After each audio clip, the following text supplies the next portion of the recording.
Style King, y'all got time on your hands right now. Come up with a name. Hold on, I'll be right back. Bro, that was. I just saw that. Shout out to O'Shea Duke Jackson just dropped a video on there. I ain't even watched that yet though. But that's pretty wild. I don't think I would do that just because if you in love with somebody or you feel like you got emotions tied to somebody. I don't know. Maybe I think that's an ego thing. Like if you let your ego get the best of you and you do that, you kind of putting yourself in a position to where now he don't he not feeling too great about himself. He destroyed his own ego doing it. So I wouldn't do it. Okay, but if somebody said, do it for $1 million, would you do it? Nah. I mean, it's not really So about the $1 money. million that's going to change your household completely, and you don't never got to see that person again. You won't allow your girl, your wife, to do that. I mean, I wouldn't know because she shouldn't even be my wife if we gonna bend our morals for money, that's called like selling your soul to me. Right. I'm only asking because I know money change a lot of mindsets. So that's the only reason why I said that. So I don't agree. I don't agree with it. I'm not into that. And if who's that? And if my partner, was talking to me about it because he wanted me to do it or whatever, he won't be my partner. I'm sorry. Mm-hmm. Tam, how you feel about that? No and no. He said, nah, she ain't going. She's straight up blunt and quick with it. No and no. Ain't doing either. Shout out to cousin Miguel. I'm sorry, I'm eating a little bit. Yeah. Hey, Miguel, drop your email in the back so I can find your music. Yeah. I'm putting it down right now. Y'all in this email. Yeah, I'm putting it in there right now. Hey, what's up, Miguel, everybody? go ahead, answer that question. What's that? What's up, cuz? Answer that question. Oh, if I would be comfortable with my John getting bust down. Nah, Ixnay on the Xnay. Nah, it ain't. Nah, it ain't going down like that. Nah, no. It's like I'm supposed to be sitting. I'm supposed to be sitting up there and be a cuck and just watching that. Man, what? Right. What? No. Adam one tried that shit and look what happened. He's getting divorced and he's a multimillionaire. Yeah. Nah. Look, bitch. You have some motherfucking class and cheat on me.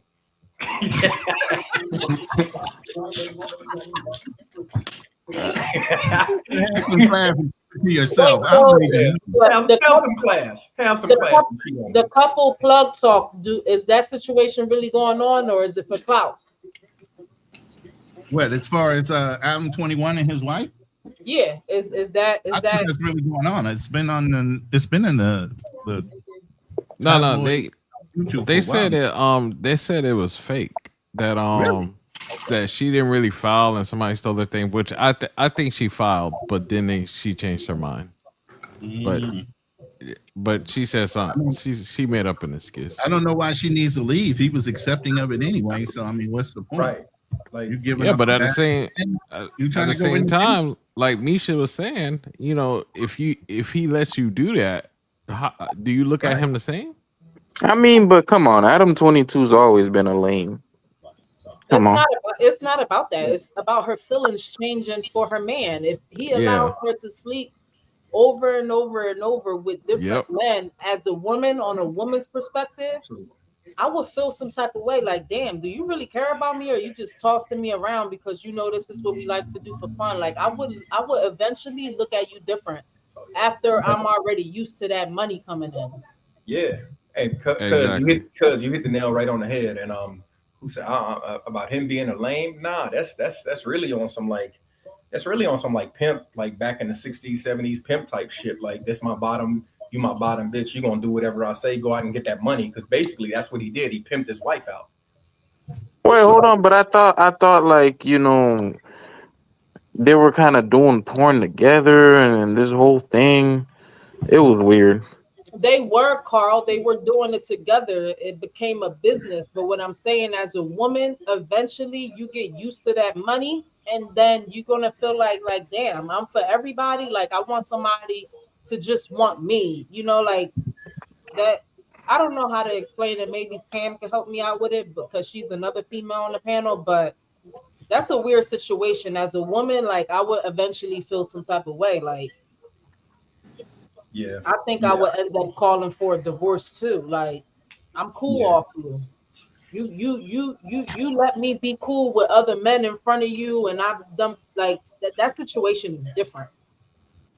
I'm cool off you. Yeah, I can't. Like, I gotta take your word for it. I can't explain it from the woman's standpoint, but what I can tell you is from the guy's standpoint. If you're gonna do something like that, he's got to be gaining something.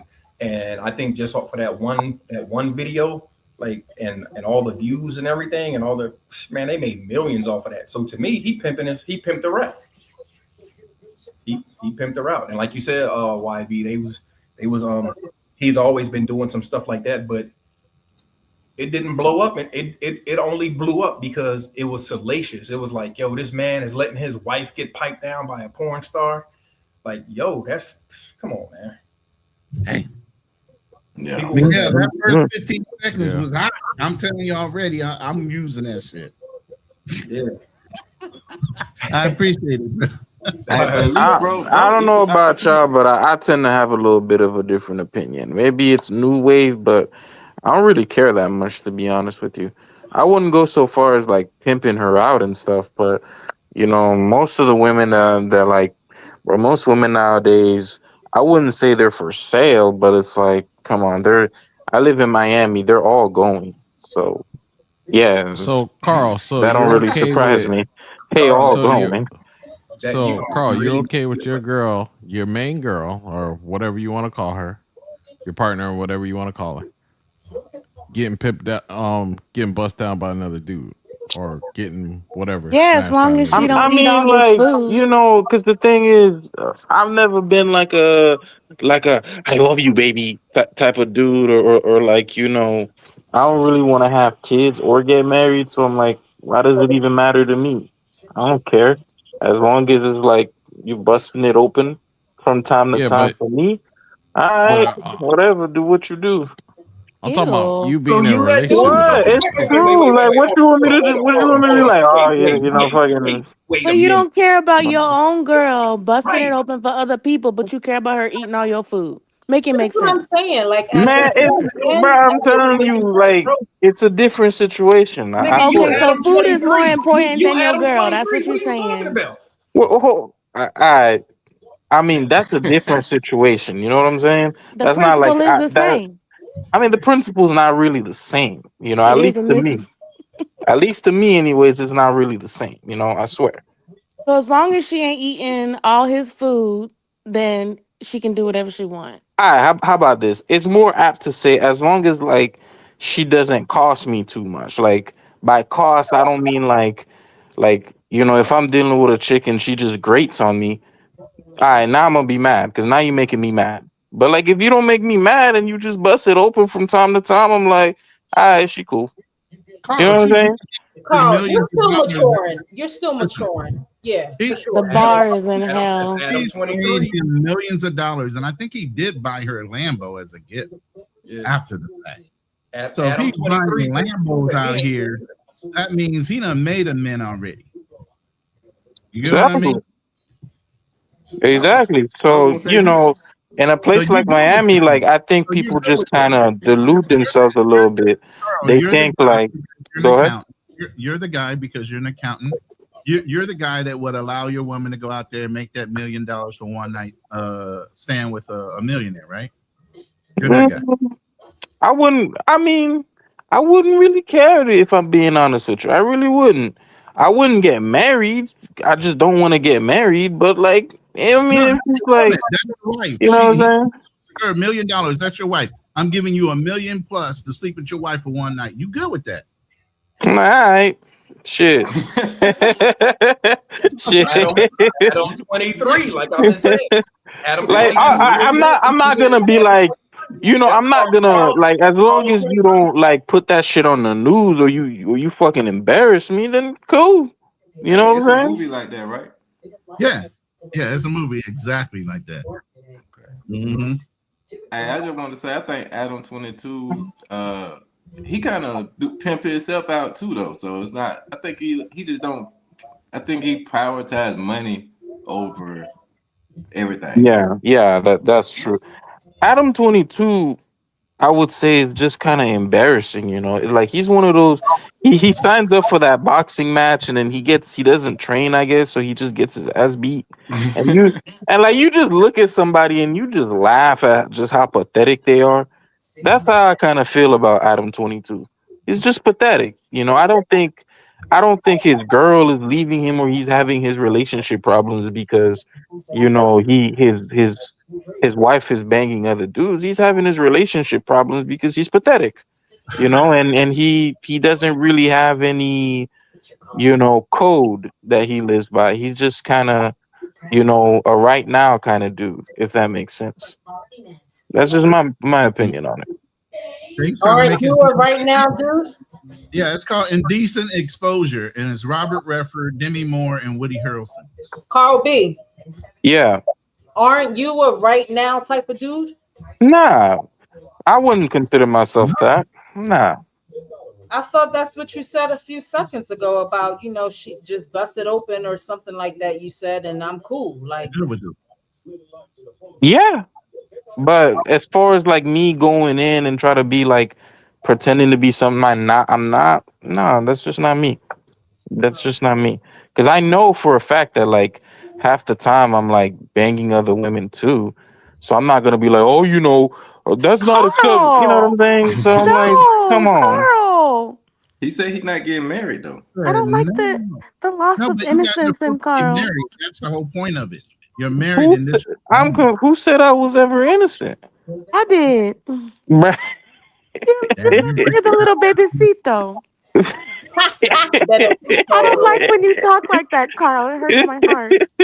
It hurts my heart. No, but that's kind of like my views on it, especially growing up in Miami, bro. They'll do anything. So I'm like, I've seen too much. So I'm like, the world is bigger than Miami, and it's sad that that's where you are brought up at, and that's how you look at women because of the women in Miami. But the world is bigger than that. Hold on, Misha. I'm not gonna say. Hold on. It's not so much like specifically the women in Miami, but it's more like that's how people are going to be when they have opportunity and choice to do what they really want to do. And that's all Miami really is. It's a lot of people who have gotten the opportunity and choice to do what they wanted to do regardless. That's all. If it was the same way in Wyoming, you'll have like a bunch of ladies in Wyoming doing the same thing on, I don't know, tractors or something. I don't know. With the cows. Yeah. Well, not with the cows, but you know what I mean. No, not with the cows. I'm saying we're not in the bestiality on here. Come on. I'm just saying. Yeah. It's a new era. Cousin, that comment is for you from Vontae. Let me see. He says, Big Brother Miguel, how are you? Congrats to you and Unc Jay for the success at the hotel. Yeah. Yeah, thanks, bro. All is well. Hey, we doing big things. So. Oh, you got a hotel in Cartagena? Yeah. Oh, salute. Yeah. Say it again. You got a rooftop bar too. On top of it, so he doing his thing out there. Okay. It's definitely going down big out there with all the events and everything. So everything is good, man. Wow. But shout out to KB. I didn't know he was KB. Is like whatever, yo. Oh, 1 second. Since you didn't know he had a hotel, just to let you know, on my channel, I have only one video that I posted. and that was a tour of their hotel. It was my stay. I stood there for 2 weeks with my husband and my daughter. When you get a chance, go look at the video. I literally walk you through the whole thing. Yeah, that's dope. Yeah. Oh, cuz, wait till you come back. Wait till you see the. Oh man, yo, wait till you see the improvements that we made. There's some renovations. Yeah. Oh yeah, y'all improved it already. Oh, that's right. Yeah. 1 second. Yeah. Let me read this comment. All right. KB by Black from Black Cleaner. He says KB heart is jaded. Mm-hmm. Luther Vandross. Hey, man, I'm seeing KB in a new light, bro. KB out here slaying, bro. Oh man, okay. But yeah, because we got rid of I don't know if you remember like the grass, like the fake grass and stuff. Cause yeah. So like when people would spill, like the ant, if you was wearing slides out there, I was like, ants, like these ants is out here killing us, because we had no way of cleaning it up. So down by the kitchen, we pulled all of that up and we tiled it all the way around.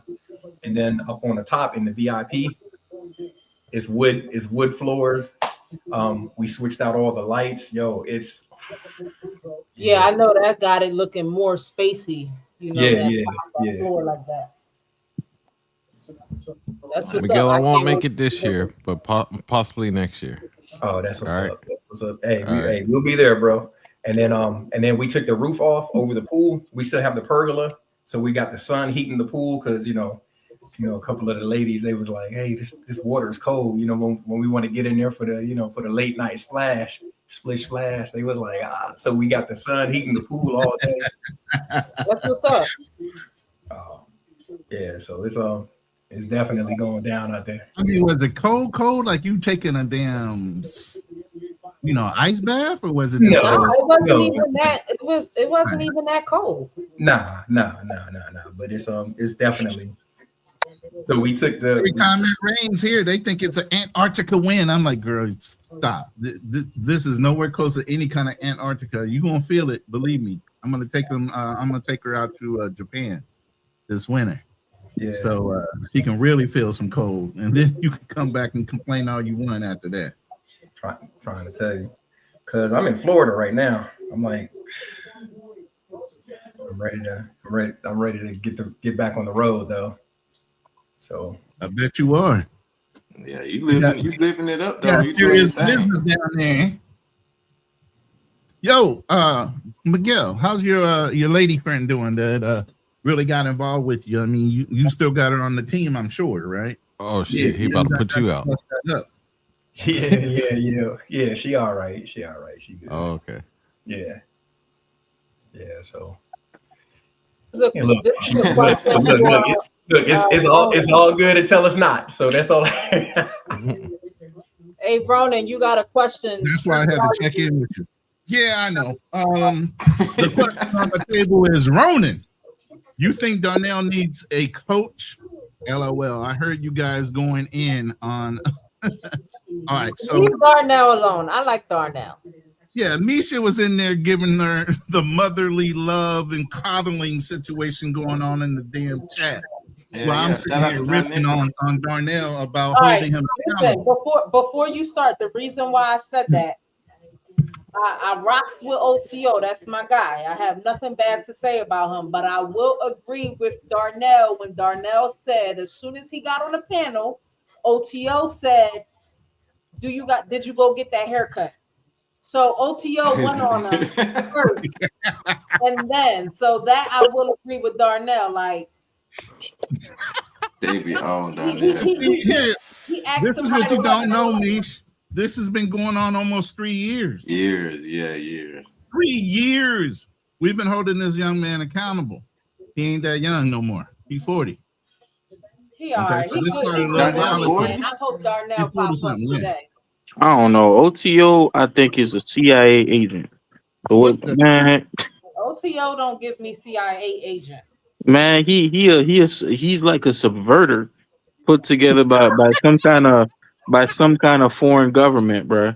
The Why way you this talking man, about my boy like that, man? yeah, I swear to God, man, the way he's like, oh, you know, I'm like, bro, is this man a subverter? Like, we were just talking about this, and somehow we talking about cheeseburgers, French fries, and how Americans are too fat. O2O is good Like, about bro. rolling shit right back to money and how to make it. That's what O2O's thing is. I'm gonna teach And you how to he's make money. also about, Everything. holding people accountable. Stop Yeah. making excuses. You want change, get up and get off the couch Right. and go get it type of guy.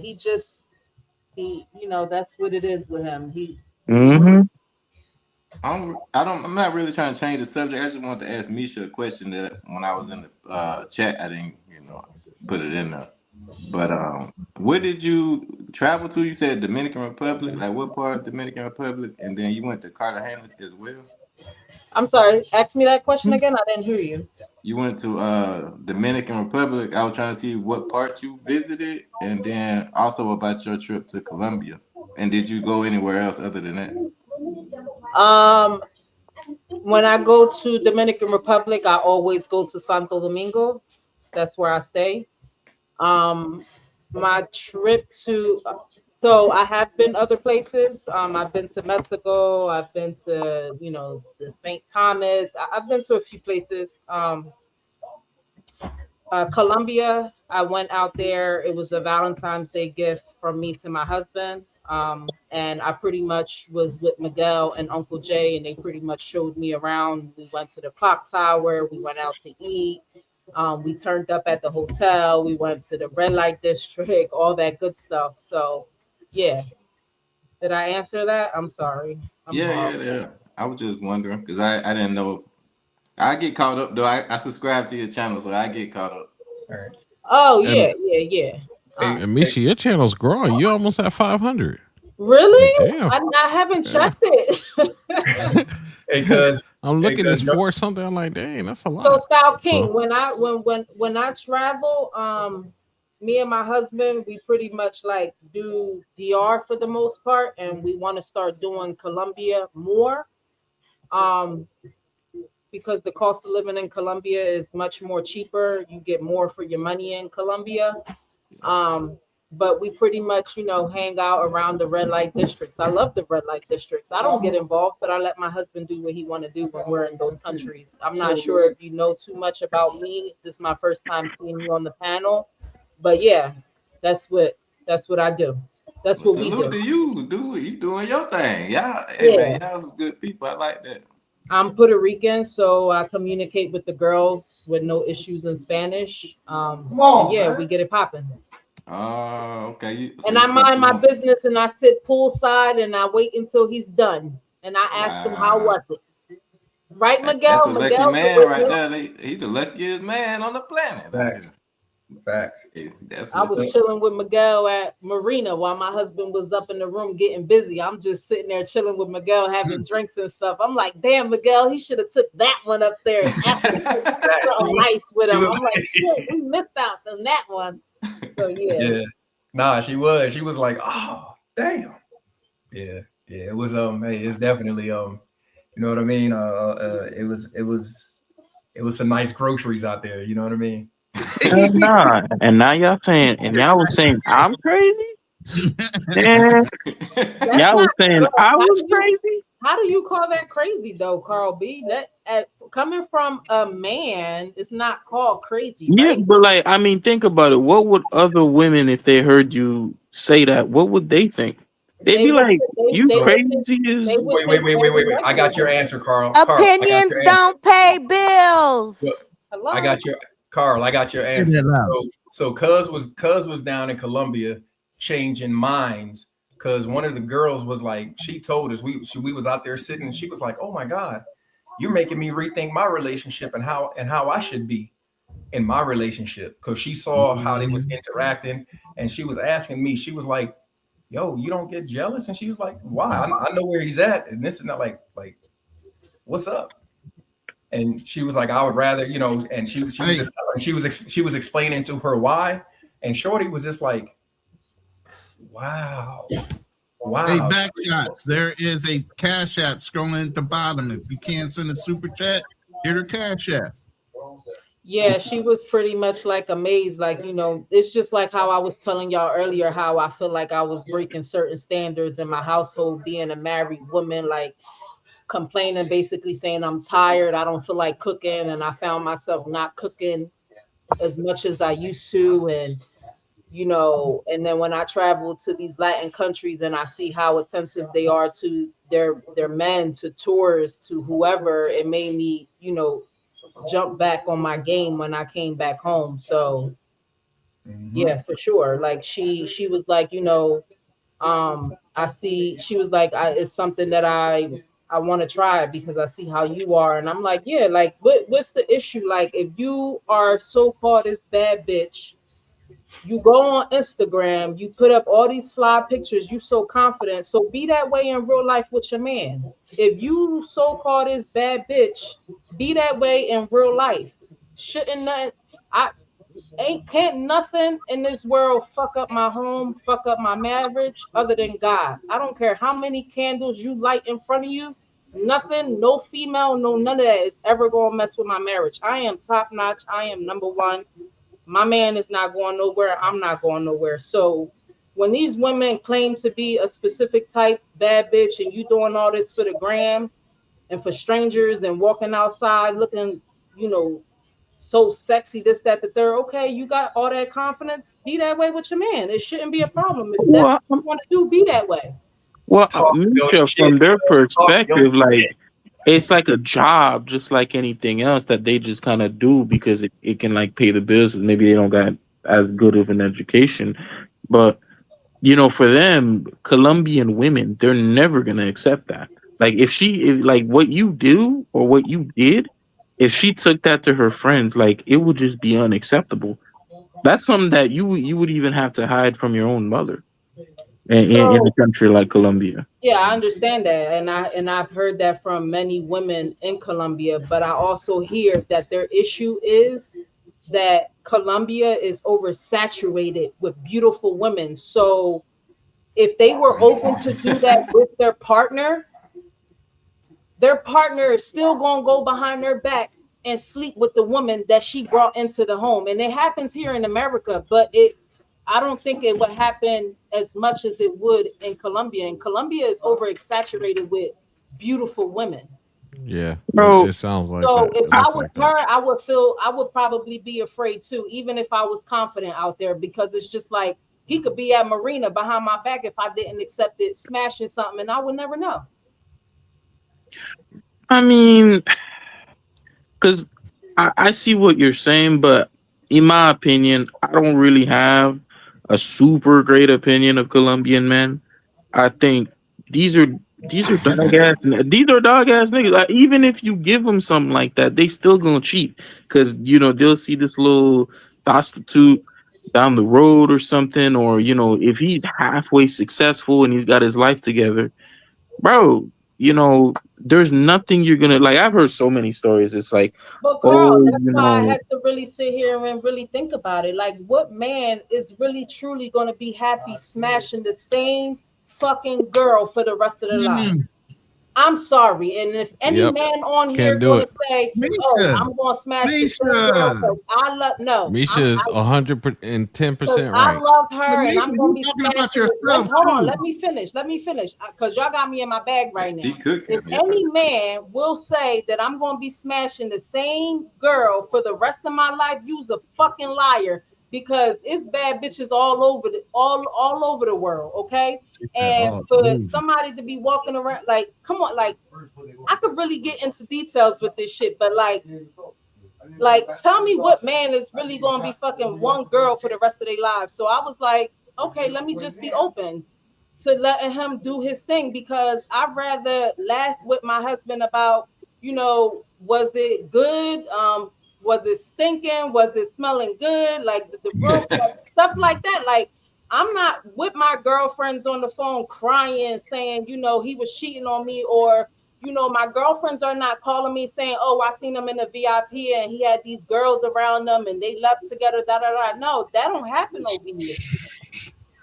It don't happen over here. So I had to really like put my thinking cap on and and put this shit together. Like, if we're gonna be together, I'm gonna let him explore, because what? Like, show me a bad bitch, and I'll show you a nigga that's tired of her. Point blank, period. Talk that shit, cuz. Yeah. Talk Yep. So Like, true. show me a bad bitch, and I'll show you a nigga that's tired of her. So, like, be that bitch. Facts. Damn, she right though. Yeah. So, like, Carl B, like, I don't know what else to tell you. Like, She said, "Get out your emotional ass feelings." What? Carl. No, I'm just saying that. How are people gonna be like, oh, you know, that's so messed up. You don't care if she's smashing other dudes. It's like I don't y'all do the same thing. I don't sleep with other men. I allow him to do what he do. I know about it. He's protecting himself, and you got to understand, like, when he's dealing with these women, there is no connection. It's straight off business. It's different when it comes to me and him. There's a connection there. We love each other. There's emotions there. Like, that's why I don't feel any type of way about it. And that's what these females here, when you say they not going to agree with what I'm doing, you're 1,000% correct. They don't agree with what I'm doing here in the States. And I'm sure I got family members talking about this shit behind my back, but I don't give a fuck, because all of them going through issues in their relationship except for me. Damn. Oh, damn. I think my family that got married and divorced, and I'm still with the same nigga. Talk that talk. So That's fine. I'm doing something right. Yeah. I appreciate your perspective. Dodging every punch coming her way now. She got a good perspective. She got a good understanding of men too, as well. I mean, I do. Like, my husband, like, I don't ever like have to worry about anything, because he gets it. Like, men have to get that shit out their system, and that's what you have to understand, Carl B. I think we cheat differently though. I mean, not cheat, but I think that if we like deal with a different sex, it's different. You know what I'm saying? I think for the majority of women, Yeah. get with a guy, it's gonna be more. They're gonna be more tied to him versus a guy getting with another woman. If I got a wife or a man, I could stay with her, and even if I do sleep with somebody else, I'm not gonna break up with my girl because now I want to be with this other girl. You know what I'm saying? Like, that's what I'm saying. My husband tell me all the time, why would I leave you to be with somebody that's gonna have a problem with what you're allowing me to do? It don't make no fucking sense. I think Carl sees relationship is equal. I think Carl sees relationship is equal. Yeah, a little bit. A little bit. So I see where he's coming from, in a sense that if I'm gonna do my thing, she could do her thing. I guess that's the new world of thinking when you're younger. But I don't think it works that way for me personally. Women are supposed to piss. Women piss sitting down, men piss standing up. Women are supposed to hold themselves to a certain standard, point blank, period. So all that, you know, if he doing him, I'm doing me too. I don't agree with that. Yeah. I'm old and school then when it comes you to will that. see you'll see in the future the women that, you know, who see you as an equal, who's gonna sleep with other you see that you allow them to do that, they're not gonna respect you anymore. Oh, so yeah, you'll see that part of that. But Carl, I mean, I don't know about that. I don't know. I don't know about that one. I don't know about that one. Elaborate. I mean, because whether I've had all this, I've been in like relationships, I've had sugar babies, and it's just like half the time I'm like, bro, I already know. Sugar babies, Carl, you're the baby. Carl, you can't say everybody in knows. a relationship that Everybody knows. Sugar babies. Everybody.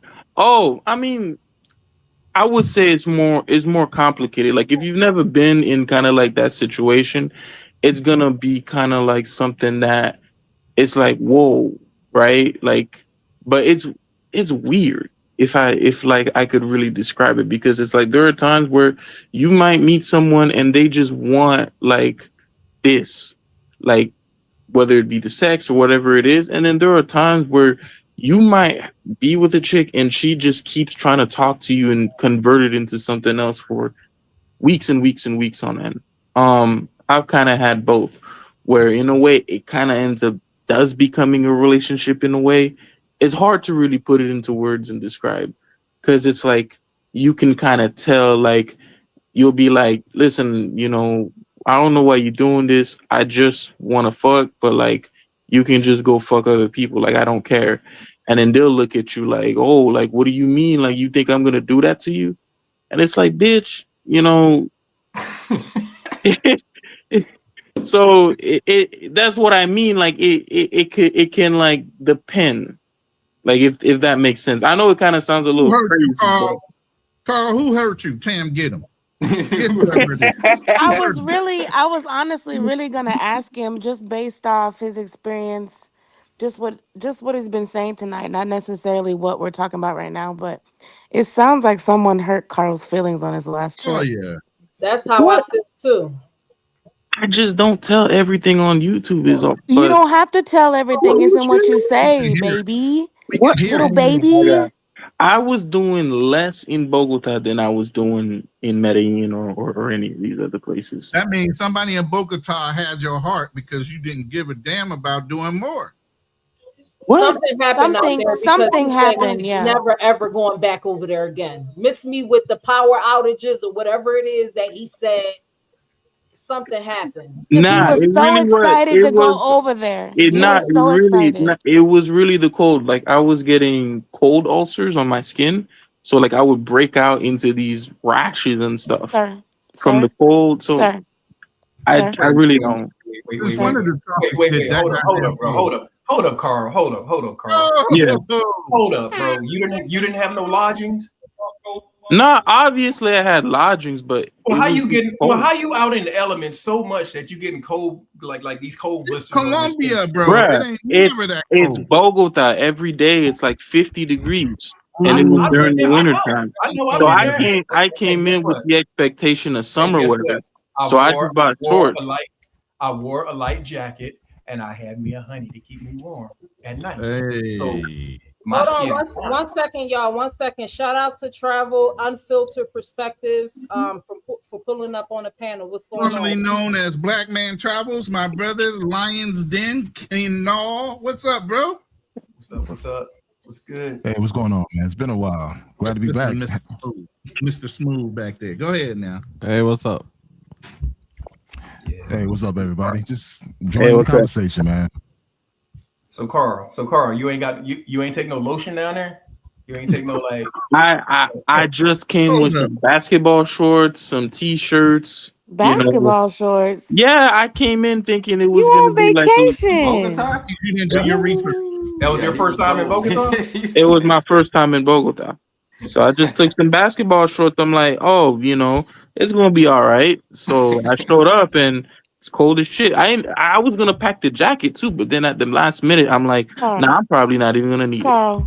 So, Carl, bro, as smart and intellectual as you are, you didn't check the weather app before you left. Nah, I didn't. I thought it was gonna be all right. I forgot about it, and I'm like, I'm disappointed in you, Carl. Don't forget about it no more. I mean, you know what? Experience and that history. You know, that's just like you tell a kid, don't touch the stove, and they run their ass over there and they put their hand on that burner. That'll be the last time they reach up for that stove. So that'll be the last time Carl don't check the weather report. Yeah, but that's like when you go on vacation, you gotta know what to pack, because like when you go to DR, you know you dressing half naked, right, Misha? Yeah, I mean, hey, we'll give it to him this one time. You know what I'm saying?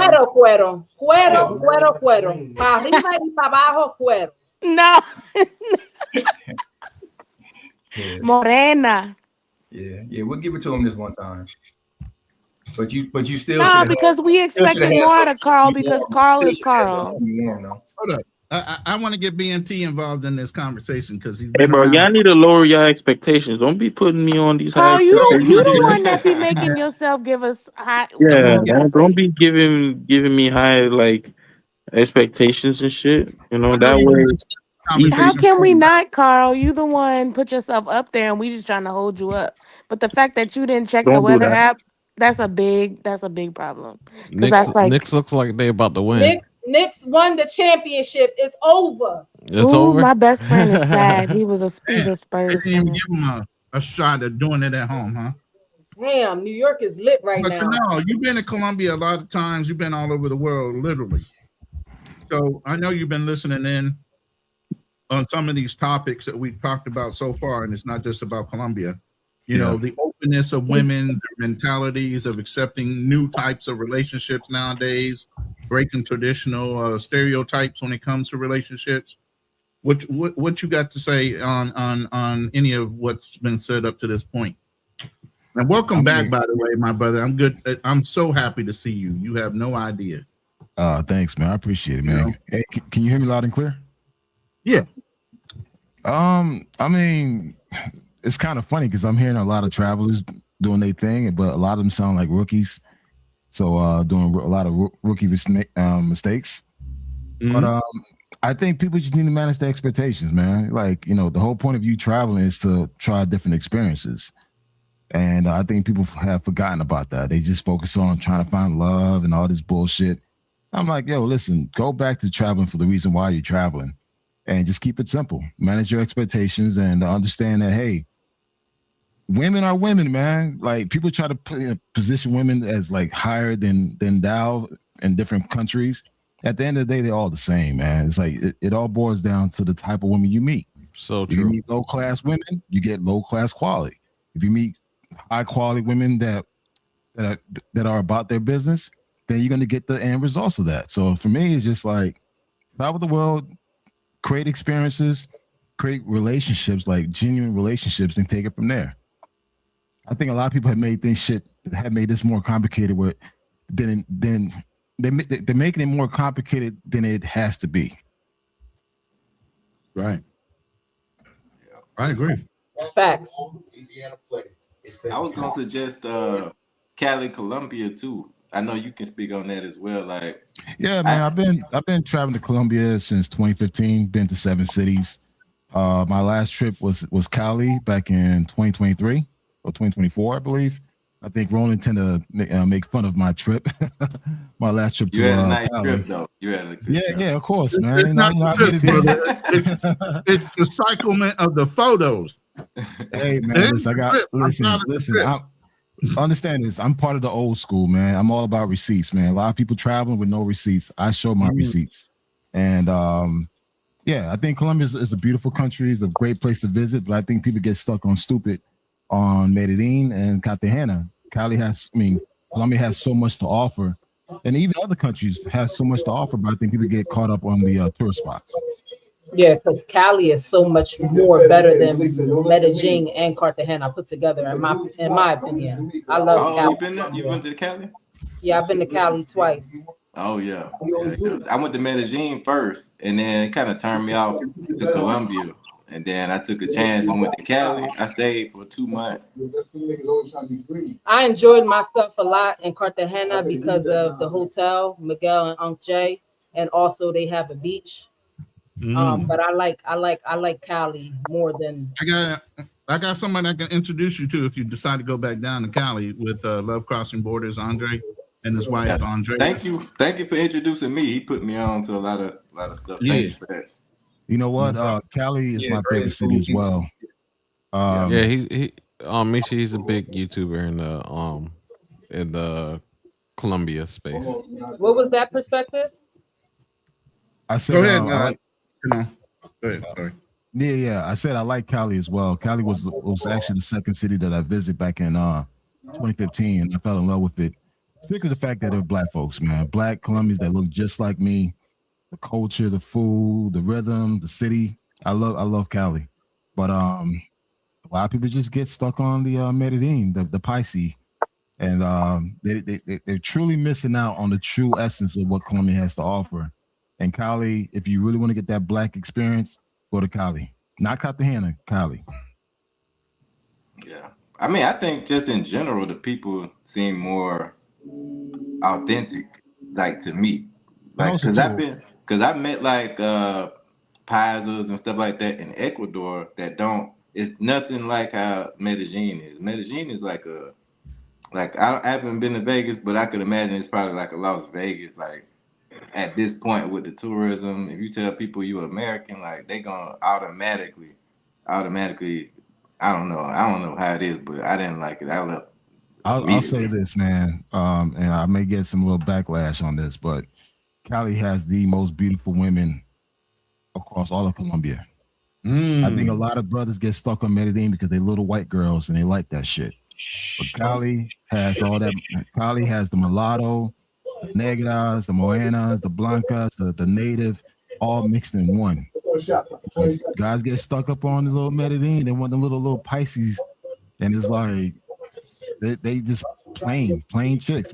But if you really want some like quality, some spice, some action, some good time, go to Cali. And they got the best booties too. Yeah. But I feel like a lot of men like to fly to Medellin and make that the number one spot when they go to Colombia, because you don't have to work as hard when it comes to approaching women. I mean, we have to understand the type of men that go to Colombia, the type of men that go to Medellin. I mean, you got to look at the receipts that some of these brothers are having in Medellin.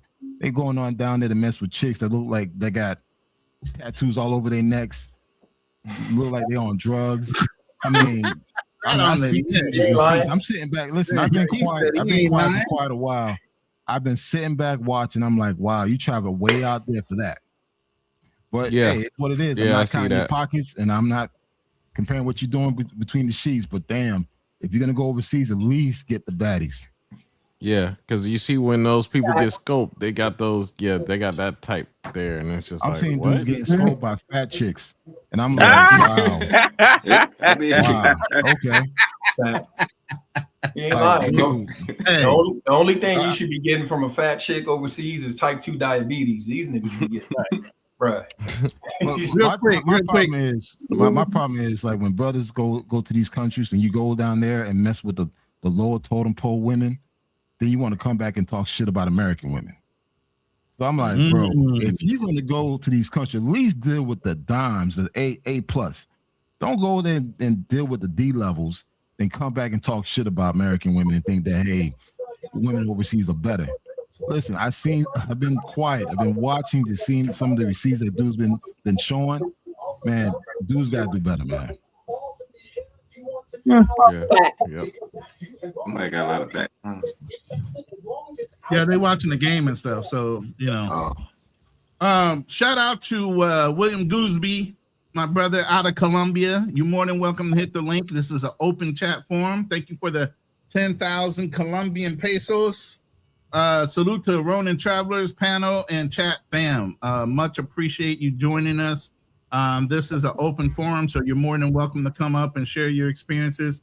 Will is also an expat living in Colombia currently as well. He's traveling back and forth, but he has a place down there, so you're more than welcome to join the panel as well. But my boy, Traveling Unfiltered, Canal is speaking all facts. I really rolling. You know me, man. I tend to cause some trouble. So it's like, because dudes don't like to hear the truth, man. And dudes can't call me out because, bro, I've been over 45 countries, man. I got receipts. I'm not afraid to show them. But it's just like when dudes talk about places that only been one time, then they want to consider themselves an expert. I'm like, nigga, please sit your ass down somewhere, man. You just started traveling. Like, calm yourself, man. Be trying to tell them, man, y'all just still wet behind the ears. Y'all talking like you know some shit, you know. So guys been out here a while, man. What's the topic, man? So I can stay on topic, man. No, we're open. We jumping around. It's open panel, so it's whatever topic you want to bring up at the time. If something current, if it's something about you notice in travel, it doesn't matter which way you want to go. That's why I said. And people ask, somebody mic. Will, I don't know if that's your mic. I think that might be Will. Will, you might want to check your mic real quick because it's coming back like real digital. Oh yeah, it's Mike. You gotta mute him. Check your check your mic, reset, and then come back, Will. Yeah, mic check 1 2 1 2. Yeah, we can hear you, Tan. Yeah, I'm about to get off. I got something to do. I just See, the way you said some shit like that. Where you at? Are you in America? Or you down south with one of your boys? I just got back from Louisiana. Okay. Okay. My cousin graduated and I saw my Congratulations grandparents. to your Oh, cousin. congrats. Yeah, Ooh. from McNeese State. Oh, that's what's up. So, What? FM McNeese? Carl, don't start. What? I'm just what is FM McNeese? I said McNeese State. Oh. You too young to have hearing problems, please. Well, I just never heard of it. Damn. It's Shit. McNeese in Lake Charles, Louisiana. Lake Charles, home of the Red Bone. Hey, that's Yeah, they for real cornbread fed down there. I'm I trying didn't to get to go. I didn't get to go to Lafayette this time, Y'all though. talking about my peoples and everything. Well, we talked about this. Remember? I'm trying to tell you. Woo. I said y'all live in a scarcity mindset. I grew up around that shit, Right.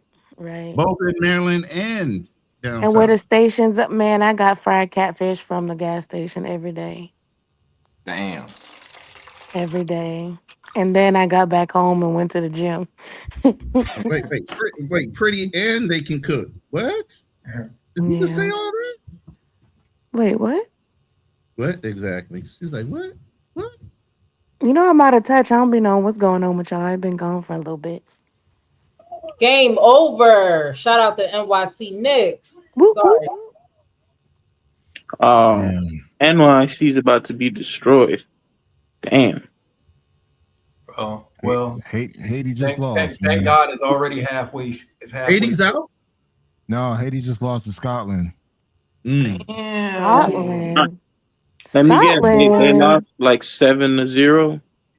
What? 7-0. Man, where you got that That's number from? awful. Damn, did they have a goalkeeper? What the hell? No. Right. That's it's awful. 1-0. They lost to 1-0. Oh. They look like a 7. I'm about to say 1 is bad. I mean, 7's bad. I'm actually attending the Haiti versus Morocco game in Atlanta. Ticket cost me I was about to $600. ask you, bro. I'm like, ain't you 100? God damn. Really? $600, man, for that one. Yeah, I ticket, heard man. those tickets are ridiculous compared to other. But you know, I gotta be there for my peoples, man. Got my Haitian flag ready. Got Yeah, I bet you my do. gear on. That's gonna be an experience. You got your machete too? Oh, you can't take your Oh, machete. I got the machete. You know I'm bringing I the know machete, it's back bro. there. Ronan. Hey, you know I'm bringing the he's machete. what do you mean? That's my boy. Yeah. No, I just said Ronan. That's it. I can't say your name. No, you saying like I'm trying to insult my brother. I just said I can't say your Let me name. tell you guys I something. will Every Haitian. stereotype the shit out of Kanal. No. Every Haitian has a machete. We all have a machete. All of us. I keep one in my car and I have one in the house. Right. Hey. Come on. Are you 100% Haitian like both your parents? I'm straight up Zoe, dog. Straight up man, Zoe. salute. I had to learn how to speak English. English is my second language, man. Hey man, the Haitian people, man, they're good people, bro. When I was in Dominican Republic, I stayed in Santo Domingo every month I was there. But I They traveled can around. cook too. But the Haitian people really made my trips to Santo Domingo like 1,000% better. Mine's too. awesome, man. And that black rice, that mushroom, yeah, that black mushroom rice. What you know about that mushroom rice, girl? I dated a Haitian. What you mean? You know, once you date a Haitian, you can't date anyone else. You know that, right? It's hard to replace us. I mean, he was a light skin though. He's still Haitian. What the hell? Yeah, but he was a Hold little on. different. America changed him. Well, shit, I'm American Haitian. I mean, I'm No. Americanized. Him. I'm not comparing y'all. Him. Well, I don't is compare. he- I don't compare men because everyone's different. I will No, never do that. Is he a white Haitian? I mean, was he raised by No, white he just parents? light skinned and he's stupid. That's it. Oh, okay. Okay. Damn. I'm just. more of a He personal don't life know choice. me. Okay, I always keep it real, and Nah, that's it's just all what it good. is. That's more of a personal life choice. He's Wait, He shout chose to be out to Will for pulling up on the panel. What's up, Will? Hey, how you doing, Miss Lady? I'm good. How are you? Oh, he pretty said good. Miss Lady. I haven't heard that in so long. Oh my God, I feel old. He said Miss Lady. No, it's polite. I know it is. I'm just Nisha. kidding. I'm just kidding. Are you? Oh, he in San Bernardino, Colombia. That's what's up. I like how you said it correctly, Colombia. Yeah, Colombia. Because I hate when people be putting Colombia and like you talking about this country and don't even spell it right. I ain't gonna lie. I hate when dudes say Medi. Like that shit sounds so ghetto. It sounds like they, like you said, unseasoned. Like them people chicken. All right, you guys going to bed. All right, I just man. want to say, You going to bed. make sure you like and subscribe to Misha's channel. No. Make sure you like and subscribe to No. everybody's channel. No. No, You're what? not allowed You to don't leave. work tomorrow. Huh? You don't work tomorrow. I don't. But Okay, so No. what's the issue? Why you being old? Late, man. I stayed in my sleeping schedule. Remember when we set the standard? You ain't got nowhere to be at tomorrow, though, is what I'm saying. Yeah. But you got a full panel. You got everybody, man. It's time for me to. Nah, shout slide out No, to it's you, time for you to Trevor. get some lessons, young man. Huh? What you mean? Time for you to take some lessons. Get some notepads out. All right. Yep, you're right. I'm gonna drop down and I'm gonna take some notes. All right. Eyes closed, right? Yeah, right. Yeah. Y'all take Don't forget, care. don't forget to work on Misha's song. Misha, I already gave Misha a song. He did a strip club song for me. I just gotta upload it. Yeah. I gotta Oh. check out the song you sent me and send it to my email. All right. Y'all do your thing, and nice meeting y'all. If I haven't met y'all, will I Nice never to met meet you, POV. Hey, likewise. Tam. What? We already know how we met. Oh yeah, I forgot. What you mean And by that? Traveler Unfiltered, nice forgot. to meet you. Story. Miguel Oh, that's and the whole story behind that shit. Gone Global. What's up? All right. Y'all have a good All night. right, bro. Take it All right, easy. see you, Travel. Thank All you. Bye. Shout out to Oh, Gone sit Global down, for Will. pulling up on the panel. Oh, that's my boy. What's up, Yeah, HP Global? what's going up, man? on? What's good, man? What's What's good? going on? Everybody good, man. Yes, Salute. sir. I've been waiting to hear from you, man. Man, I hey, reached man, I've out been busy, to man. My head, here. Everybody busy, back man. out. Everybody in the pet in the Listen, channel. hey Ronan, Yeah. I brought the guys out. You hear me? Put some Hey, respect on my hey, name. all I had to do was fly. Hey, all I had to do was fly your picture on a thumbnail on my channel and put it out on simulcast. Here they come. Like I thought she was from Santo Domingo at first. When I first looked at the channel, I was like, she's Puerto Rican. My mission brings all the boys She's to the bottom. Boricua.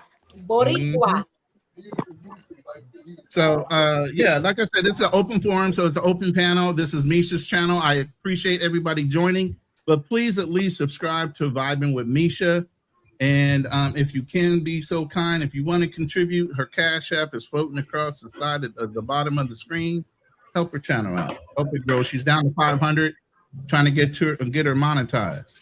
All right, but go ahead. Whoever joined the panel, whatever subject you guys want to bring up, we're open.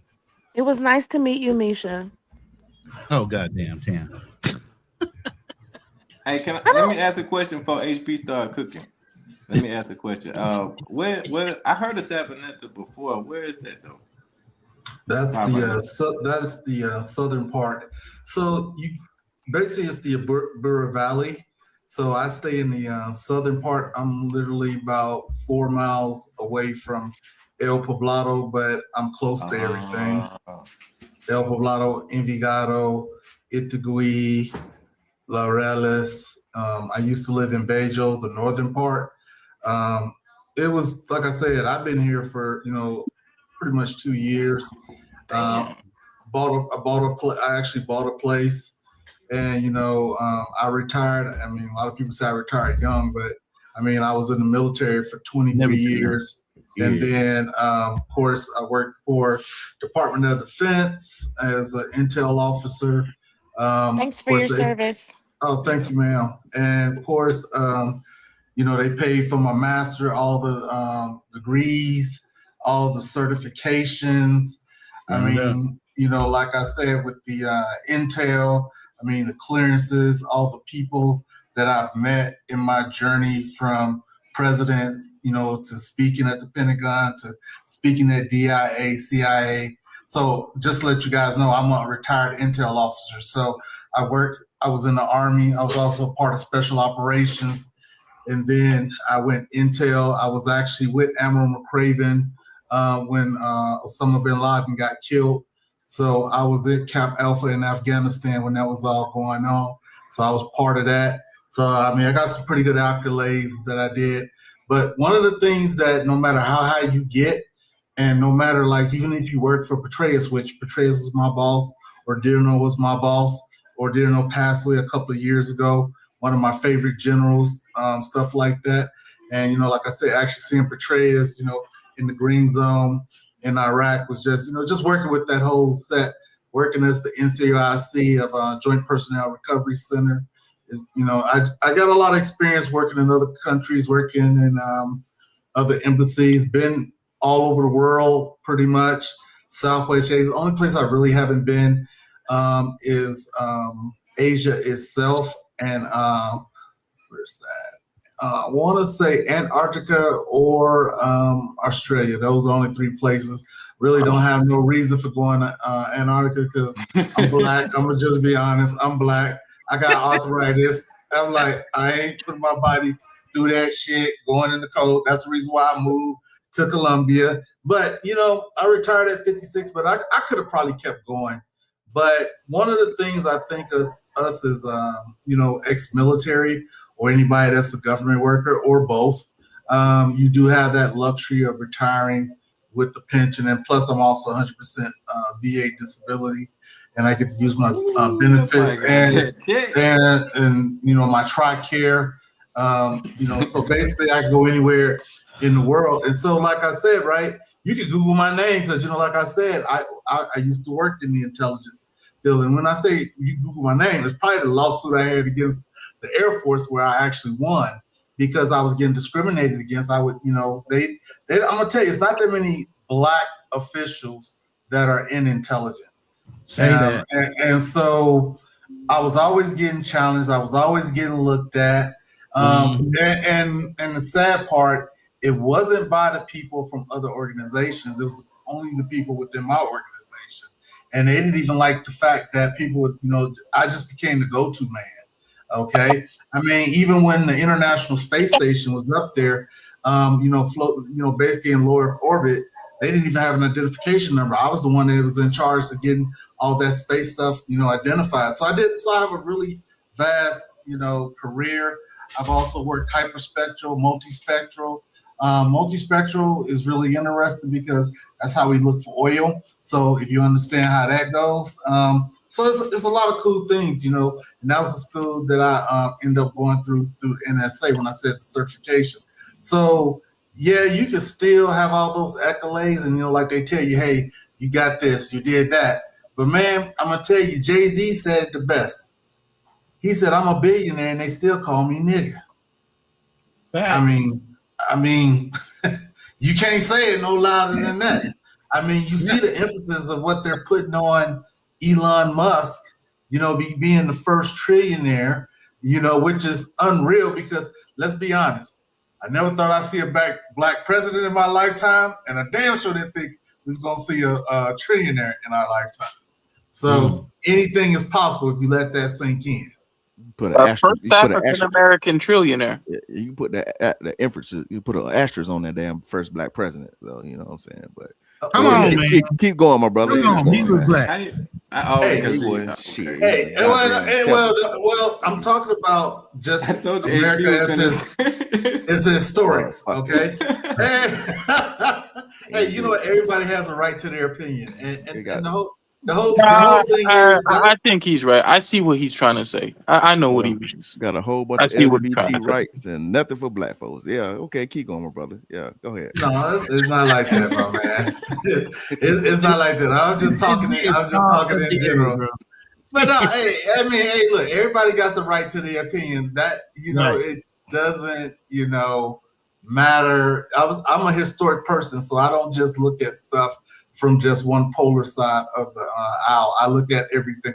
As an intel guy, we get told that we have to lose our biases. And I'm gonna tell you, that is the hardest thing that it took for me to train. And it's not an easy thing when people think it is. Even when I profile people, I mean, you're talking to a guy that blew up, you know, American soldiers and stuff like that. You're interviewing this guy. You're trying to get information. You're trying to get all the stuff you can. So you're using different interviewing techniques and interrogation techniques. Like one of the things that really works a lot even if you understand that technique that works really well in your life, is love of family.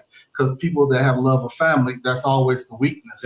So that's one. So it's always easy for me. So even like when I let people talk, I'm like, you could think you're eating me up, but you're actually eating yourself up. I'm that kind of person. I'll just make you reveal everything about yourself just based off of how you react to me. It is nothing about shooting shots. It's the fact is that if I don't know you, I gotta respect you until I know where you're coming from. Because I don't know where you've been, so I can't say anything. So I have to have respect for everybody. Whether they have it for me, that's irregardless. As long as they ain't hurting me and my family, they can say what the heck they want to say. I'm not gonna be that type of person to, swing back. Life is too short. I done been close to death too many times, blown up by an IED, shot at on the battlefield. So I could care less. Right. Like I said, I got the 2 Bronze Stars, but I got people that ain't came back that I know, that I've actually seen die, that I actually tried to stop a sucking chest wound. So, okay, I used to be an infantry guy. So there's a lot of things I could say. I have 4 different MOSs over my years of being in the military, and I wouldn't change anything. I remember when a lot of people was telling me, hey, don't go into the military. That ain't for Black people. But I'm going to tell you right now, it's the quietest way and quickest step to becoming a millionaire in America if you do your money right. Mm-hmm. And that's all I got to say. Now, unless y'all got questions about Colombia. I do have questions about Colombia. I have questions. Stop. Yeah, go ahead. So what places have you been in Colombia besides that Medellin? Have you gone anywhere else? So I was actually when I was looking at houses, I was looking all over the country, and I'll explain to you why I didn't move to Cali. I do like Cali. I think Cali's really nice. The question is, have you been to any other cities? Yeah, and I'm explaining I've been to Cali because I was actually looking at a house out there. I also been to Barranquilla. I like it up there. That's really nice. I've been to Marinera.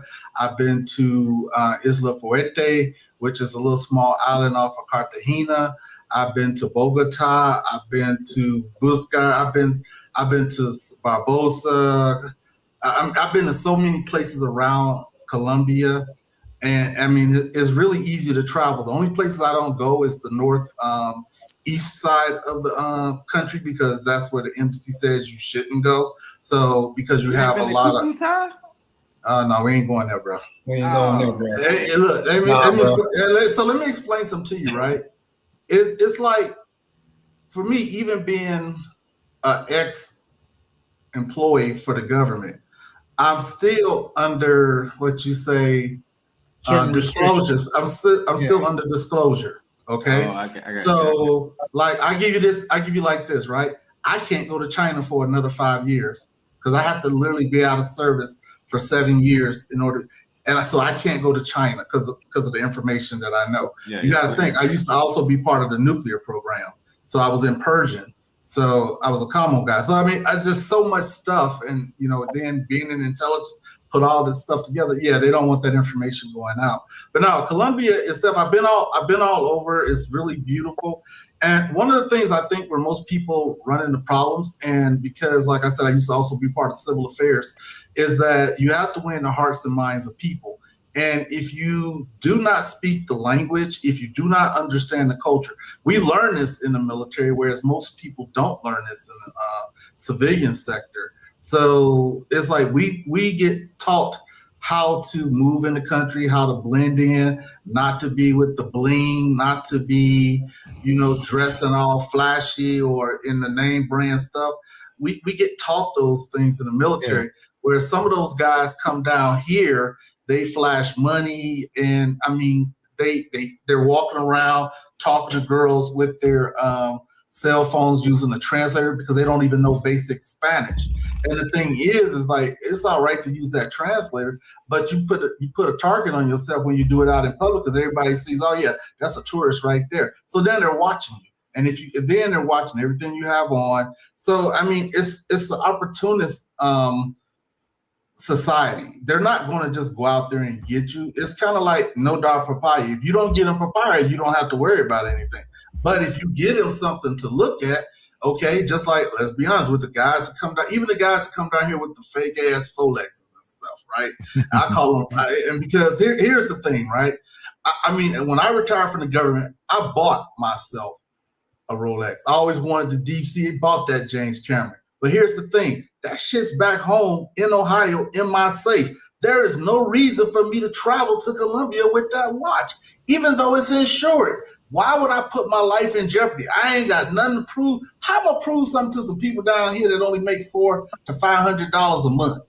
You talking to a brick wall right now. You must be new to the travel space. Yeah. No. I'm sitting here listening. I'm like, I'm gonna tell you right now that you could talk all you want and say what not to do, what you do. These Negroes gonna still do what they want to do. Bro, they still, you know what I'm saying? We've been battling this for how many years now? Over what is 2000? It's 2026 now. Shit, man, we've been talking about this for 8 years. Yeah, nah, bro. I'm from the streets. I know how to move. I had a dude come down to the hotel 2 weeks ago, and like it's his second or third day in. He was like, "Oh man, I was walking around and the dude snatched my necklace." He was like, "Man, yo was right, man. I shouldn't." I was like, "Bro, hey, listen, man, bro, it's pointless, man. At this time, you know what I'm saying?" So, I mean, even with all the deaths that's been happening, they still go there stupidly. You ain't never lied. It's what it is. I mean, at this point, it's what it is. Like, all right, man, just come back. You know what? People have this vacation mindset. I guess they think they at Disney World or something, and they just lose what little. I mean, I don't know how they move in their own city, but they lose what little sense they have. They come down here. I see them all the time, and if I'm looking at them like food, I'm like, boy, don't you know, boy, back in my 20s, I would have got your ass.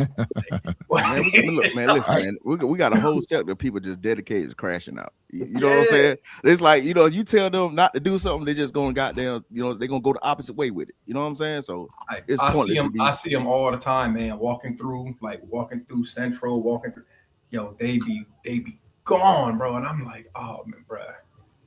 But you know what's so funny about that? They don't even do this crazy crap back home. Like, it's like, if you ain't paying, and I mean, I'm just gonna go hard in the paint on this.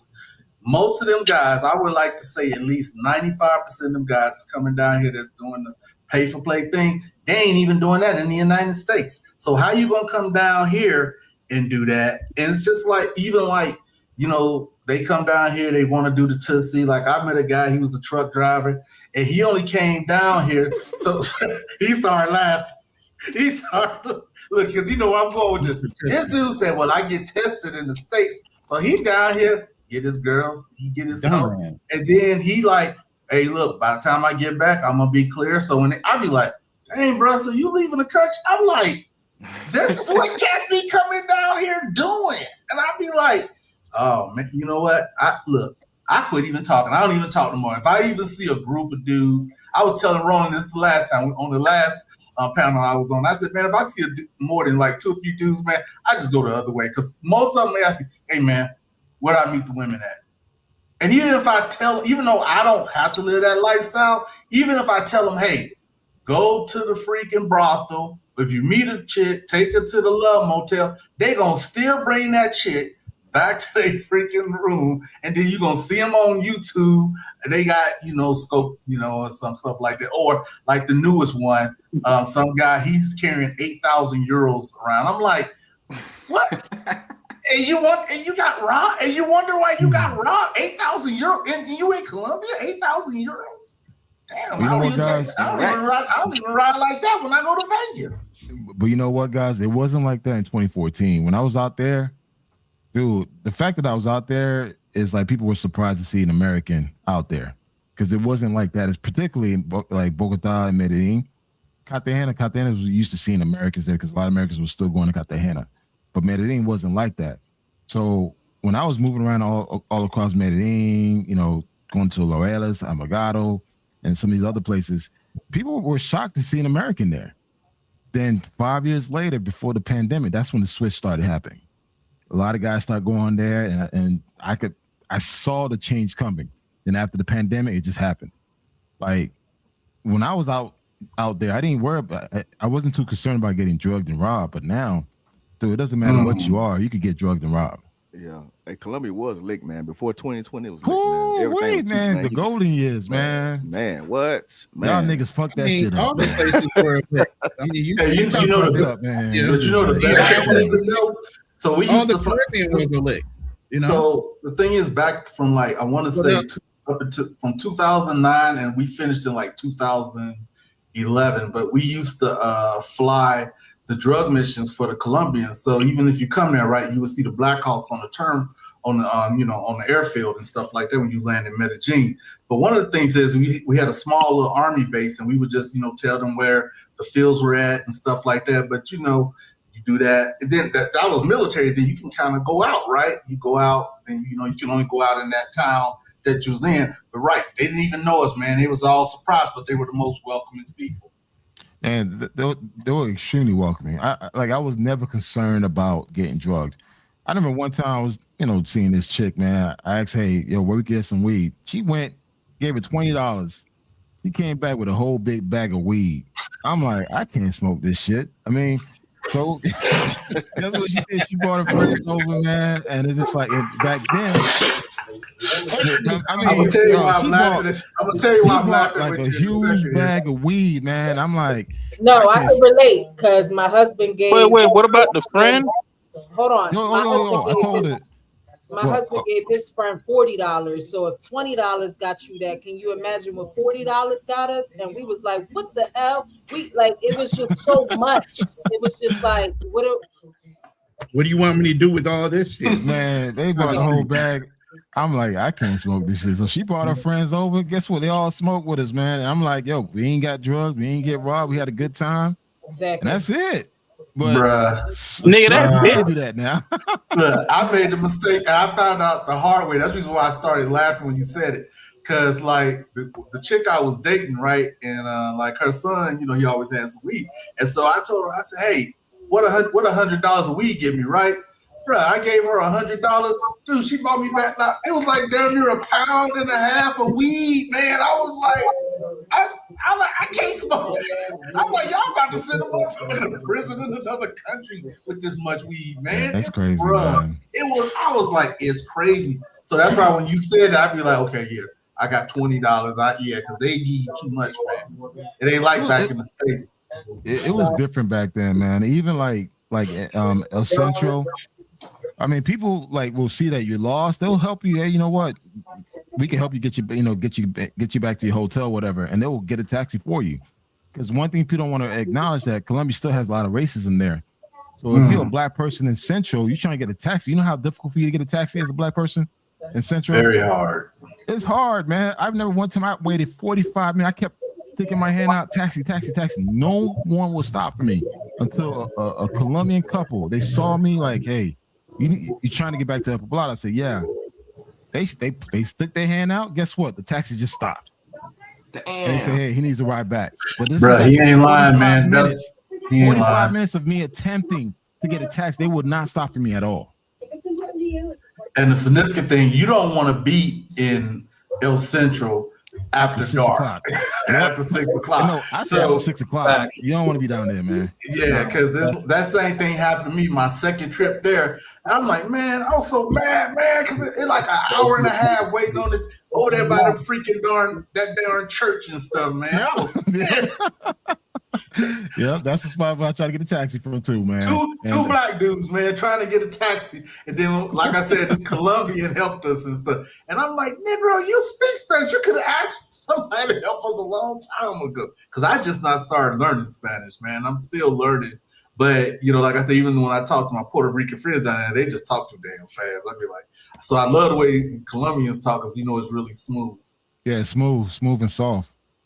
Yeah. But Colombia is a great place. I always recommend that place. I always recommend Colombia as a place to visit. Even now, with all the shit that's happening, I still recommend Colombia to go out and visit.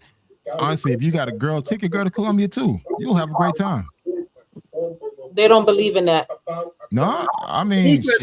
I do. I take Sand to the beach all the time. Hey, A lot of these guys across these YouTube channels, they be acting like, tough Tony. Don't bring sand to the beach. They going out there by themselves, doing whatever they doing. Man, I believe in taking sand to the know what beach. you mean? Remember, Anton said When you the same take thing, sand but to the he beach, you bring more sand by bringing your own sand with you.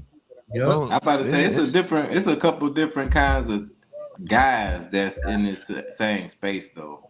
Everybody, got their own thing going on. Like you were saying, like some people want to, pay for play. Some people, I'm like me. I'm trying to learn from what's his name, Miguel. Like he doing what I want to do. I want to open my own business in South America. So like a lot of people got a lot of different things going on. So it's I just want to like, ride that slide in Colombia. Bro, that came out wrong. Wrong. Yeah. Y'all just nasty. We got waited. We got to wait No, longer there's a for that. there's a long slide. I want to ride the slide. I got a slide. You talking about that one? You talking about that one? I'm where trying to that- see. Look, as long as I've been to Colombia, I ain't never heard about no damn long ass There's a slide. slide down there. I don't remember where it is though. No, I know. Ain't that in El Salvador? Or No, one it's in Colombia. Yeah, I saw it because I was planning a trip. I'm sorry. 1 second. Shout out to OCO for pulling up on the panel. What's going on, OCO? What's going on? I can't call it. How you doing? Good? Yeah, just chilling. Got the live stream popping. We see you. I know, man. A couple people hit me up on Instagram. They like, we need you to go live. I'm like, what's so special about me going live? I don't have too much to talk about. I can't get you on camera when I'm live. Exclusive. Yeah, that's what's up, man. But the guys are helping me out. Tam, shout out to all the guys that pulled up on the panel from Ronan's side, from my side. Shout out to y'all. Of course, Hey, Roland, I put a picture out there in the back to show everyone that you could bring your woman to Colombia, man. There's a picture in the back. Oh, Misha, you gotta share it. Yeah. Yeah. So, guys, you could take your lady to Colombia and do a glamping experience. I'm not sure if anyone has done a glamping experience. It's a glamorous camping. I spent about 5 days out there. It's in Guatapé. It's an area called Bosco. Guatapé, I know about Guatapé. Yeah. So, It's funny you say that. I'm actually looking at opening up a glamping, man. Yeah, man. Shout out I love to, glampings, man. Shout out to DCPRT. He did glamping, and that was my first time seeing it. He So I mean, listen, guys, you want to be romantic, man? Take your main chick, man. Don't take no chick you just met off the street. Please, your main chick to out there to an area called Bosco. It's outside of Guatapé. You'll love it, man. It's an amazing glamping experience. 3 days, 5 days tops. You're able to see the beauty of Colombia. Well, like what that country has to offer. That was a dope picture, by the way. Oh, thank you. Yeah. Yeah, they got a lot of glampings with a lot of activities too, man, like wine tasting, skylining and stuff like that. I mean, it's just so much stuff to do. So like even when I bought my house down here, that was one of the things. It's like once you get the investment visa, then you can start applying for Colombian credit, and then you can start building your business that way, because you laid a foundation. So that was one of the reasons why I bought in Medellin, because Medellin is actually the most expensive place to live in South America. It was at one time Bogota, but they are far surpassed Bogota right now. Because no one doesn't go to Bogota like that, man. I mean, Bogota is cool, but no one doesn't really go there. Carl does. I knew you were gonna say that. And so at Sabaneta is about to take off. So if anybody knows about the stadium, that's the huge one, the largest one that's in Bogota, well, they're building one in Sabaneta that's going to be even bigger than that one. And so what they're trying to do is the city is reorganizing. They are trying to come almost the central point of Colombia. So they're setting themselves up for basically trying to get in more families, get in more investors. So that's the reason why they're trying to change the image of, the passport pookies or whatever that's coming down to Colombia. So that's kind of why you see a lot of things going on, because they're trying to basically get all the money as much from American people that are performing to come and perform in Medellin. So you're going to see a lot of stateside people coming down here to perform, along with a lot of people that's in South America and from around the world in Medellin. So Sabaneta prices are already starting to go up home. So that's the reason why I got mine. And it took forever to get it, but that's the reason why I went on and got it. Especially with the exchange rate right now, it's not that great. So I'm glad I got, clothes when I did. Can I say something? Yes, ma'am. Something. I'm So sorry. to go, no, you good. I'm just trying to redeem myself. So it's the slide. The slide. It's the world's longest plastic rainbow slide. It's 689 feet. I told you ain't got to go all the way there to get that slide. You know what I'm saying? So, the boy right there. See, y'all just Yeah, I thought you said you were watching your mouth from now on. Yeah. I'm talking. Look it up. I'm looking at it right now. It's a rainbow slide. And then she put the rainbow. She says rainbow. It is. It's a rainbow slide. I got It just sounds different in all. It says it's at Mirador La Mano. It's literally it's a real slide, and you can look at the Andes Mountains. Yeah, I got markers too. Y'all don't know. Y'all don't know me. When I go out of the country, I be doing stuff. So you go around different countries looking for slides? Slides and fish and turtles. Stop while you're ahead, ma'am, please. Trying to save you from yourself. I'm just trying to be like everybody else. You out here tasting the rain. Whatever moves is free game, It's a Skittle commercial. Taste the rainbow. Oh shit. Now you know what you mean exactly. What? No, now you know exactly what you mean. Yeah. There's literally a slide, Carl. All right. Google is free. Shit, I gotta be over here crying, man. No cry, no cry. Oh shit. Hey, HB. What's up? What's good? Hey, I know I've been watching your channel for a long time. I seen you in Africa, a lot of places, and doing things. And I seen you in like Central America, Mexico, and stuff like that. Have you been to South America? Yeah, I've been down there. I've been to Colombia. I've been to Brazil. That's it, pretty much. Hey, what's your channel, bro? HB Gone Global. HB Gone Global. HB. All right. What's up, HB? Keisha, Man, who my you fellow fussing at? FBA brother. I need. That was like a. Hey, cuz, put me on the Summer Jam screen real quick. Hey, cuz, Rainier said, "What up?" What up? What up, though? What up, though? Oh, my bad. I'll share the screen in the back. With the, my bad.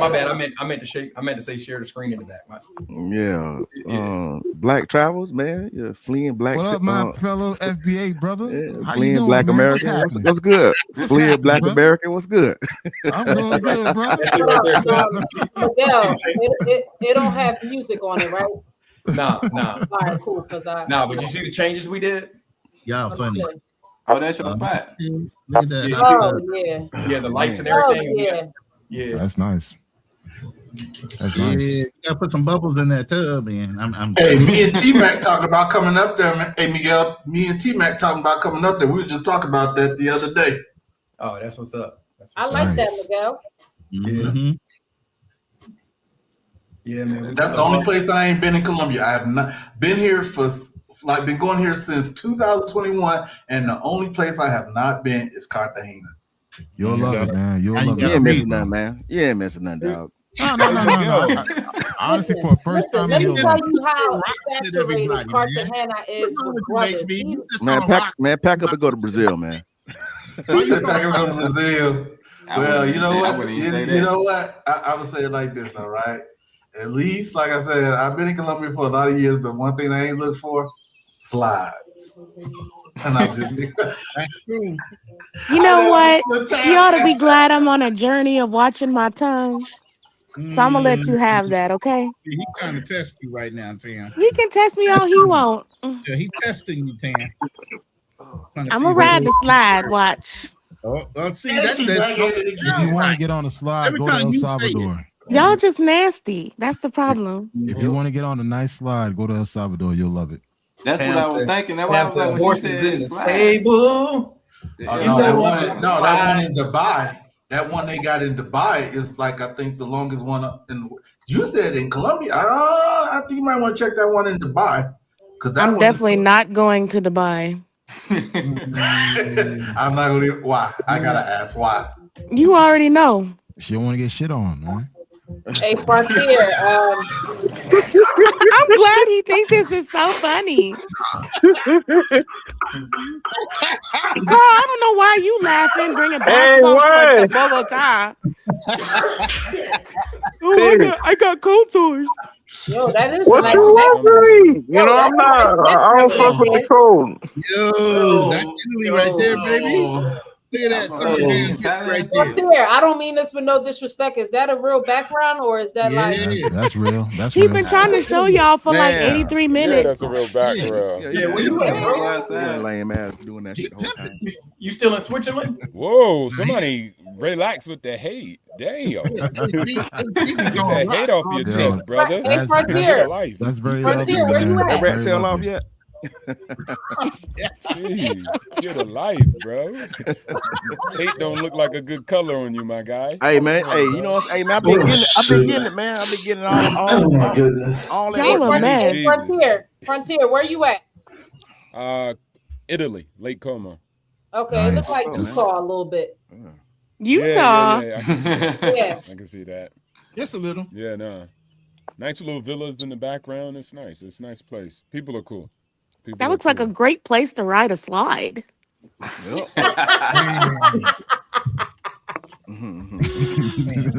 Yo, saying. shout out to Charlie Chang, where he at? Because a lot of this. Yeah, he be missing the good ones, huh? Yeah. Well, y'all have a good night. I gotta go.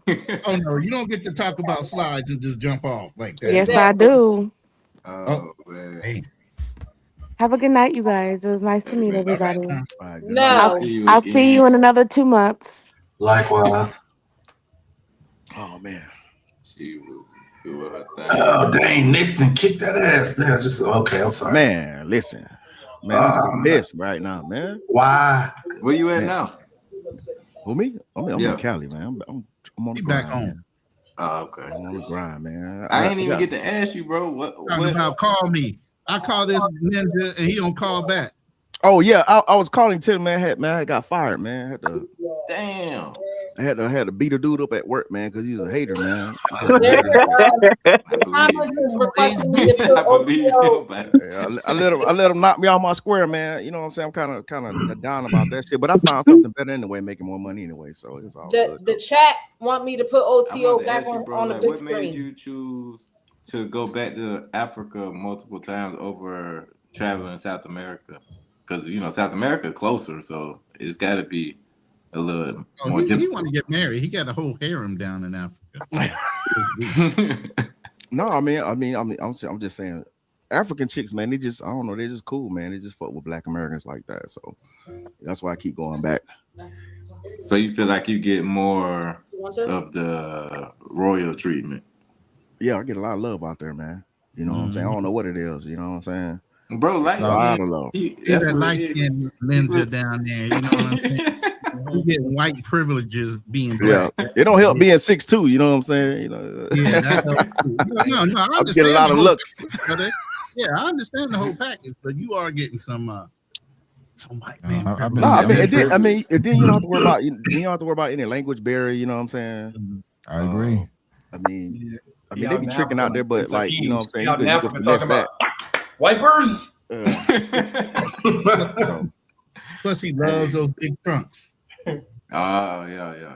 I heard they thick down there too. South Yeah, Africa, they're very, very, very trick. South Africa is amazing, man. But that shit crazy out there. Look, like South So Africa's when like this, man. So did they You see put a you chick? in the village with like? Do you have to stay in a certain area with the other light skinned people? Nah. I know how With the South colors. Africa is. Throw some rocks back. He slid that right on Y'all up know in I'm there. bullshit. I just fucking with my boy, man. He slid that right. That was smooth. Hey, HD. I ain't mad at you on that I one. had a South African girlfriend here in Atlanta too for a little while. Hey, HD. You could probably confirm on bad. this. Nice. Typically, when you see a woman in South Africa up she was a top, little, she was from here though. She Americanized.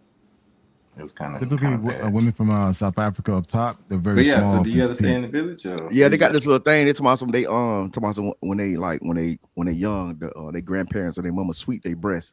That's why they be like some little superstitious shit that they be saying out there. Sweep their breasts. Yeah, because they don't be having no boobs and shit, but it's like they be thick as hell. Yeah, small waist. Slim thick, But yeah, I mean, yeah. South Africa gotta have your bread up. You know what I'm saying? They ain't a place where you can just, you know what I'm saying? Like, they ain't no Colombian trip. You know what I'm saying? None of those places.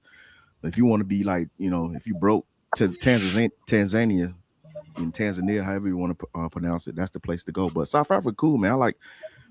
It's well modernized. It's just like being in the U.S. You know what I'm saying? For the most part, lost the brother to Africa now, man. It's just like you just driving on the left hand side of the road, and it's majority black people. 6 months to a year is Africa. Yeah, I was out there 6 months. I was out there 6 months last year. You stayed 6 months? Yeah, out there. Yeah, I was out there having a good time. Yeah. OTO. You changed his zip code already. You got questions? I watched you, but you had some nice videos. That trip you took to, was it Tanzania? Was it Tanzania with the beaches and stuff that you? Oh yeah. Are you talking about? Yeah, that was in Zanzibar. Yeah, that was dope, bro. Oh, Zanzibar nice too, man. They got some beautiful See, little spots you can go to, little caves, little water, sea turtles and all that stuff like that. Beautiful water. They got that green water out there. Real nice. What's my sound bite? I need my sound bite. How did they treat you versus the other countries in Tanzania? I feel like everybody's nice out there for the most part. You know what I'm saying? Just because, like, once they know you're American and shit, you know what I'm saying, they be like, they be trying to relate with you and all that stuff like that. I didn't really notice a difference. Everybody say, say East Africa people more hospitable. I kind of just felt the same across most all the countries I went to, whether it's Rwanda, you know what I'm saying, Tanzania, Kenya, South Africa. But one thing I didn't like with Rwanda because the people, man, they kind of, the only thing I like about Rwanda, the people like they're opportunists. Like they be begging and shit. Like, not begging, but they want you to pay for everything. They don't want to put in on everything. They just like they want you to just like be the, be the provider of the party. And I'm talking about that's with the men, not just like, you know what I'm saying?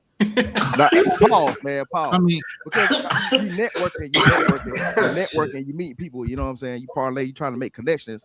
You know what I'm saying? You trying to meet a dude out there to try to like give you the lay of the land as far as like the culture and the women and stuff like that. Outside of, you know what I'm saying, that pay for play thing. And these dudes be out there like, you know what I'm saying, broke as hell, you know what I'm saying? They be like freeloading and shit. It's like, it's weird as hell. How many people broke up their cosplay?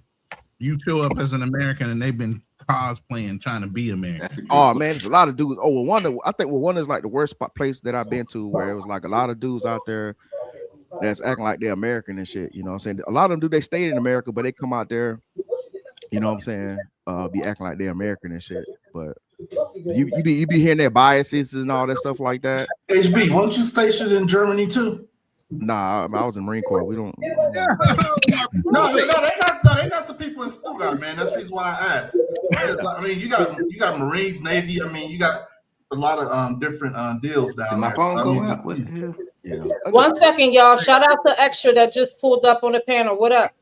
Salute. What's up, man? Hey, what's up, everybody? I'm Alex. I just wanted to stop by and say hi to Ronnie and then the rest of the panel. So you going through rehab right now, or you just doing a check? Yeah, I had a be at an appointment, and then I said, "You did the promotion." One of my students got promoted to black belt, so I had to be there for the promotion, and then I got a degree on my black belt, and I decided to stay here for a few days, and just hang out here, say hi, hang out with some friends. Yeah, I got you. You out by Angeles, or you close? No, I'm in Manila, bro. You're in Manila? Yeah. You stay in Pasig, or you stay in like a BGC? No, it's called Cubao. Cubao.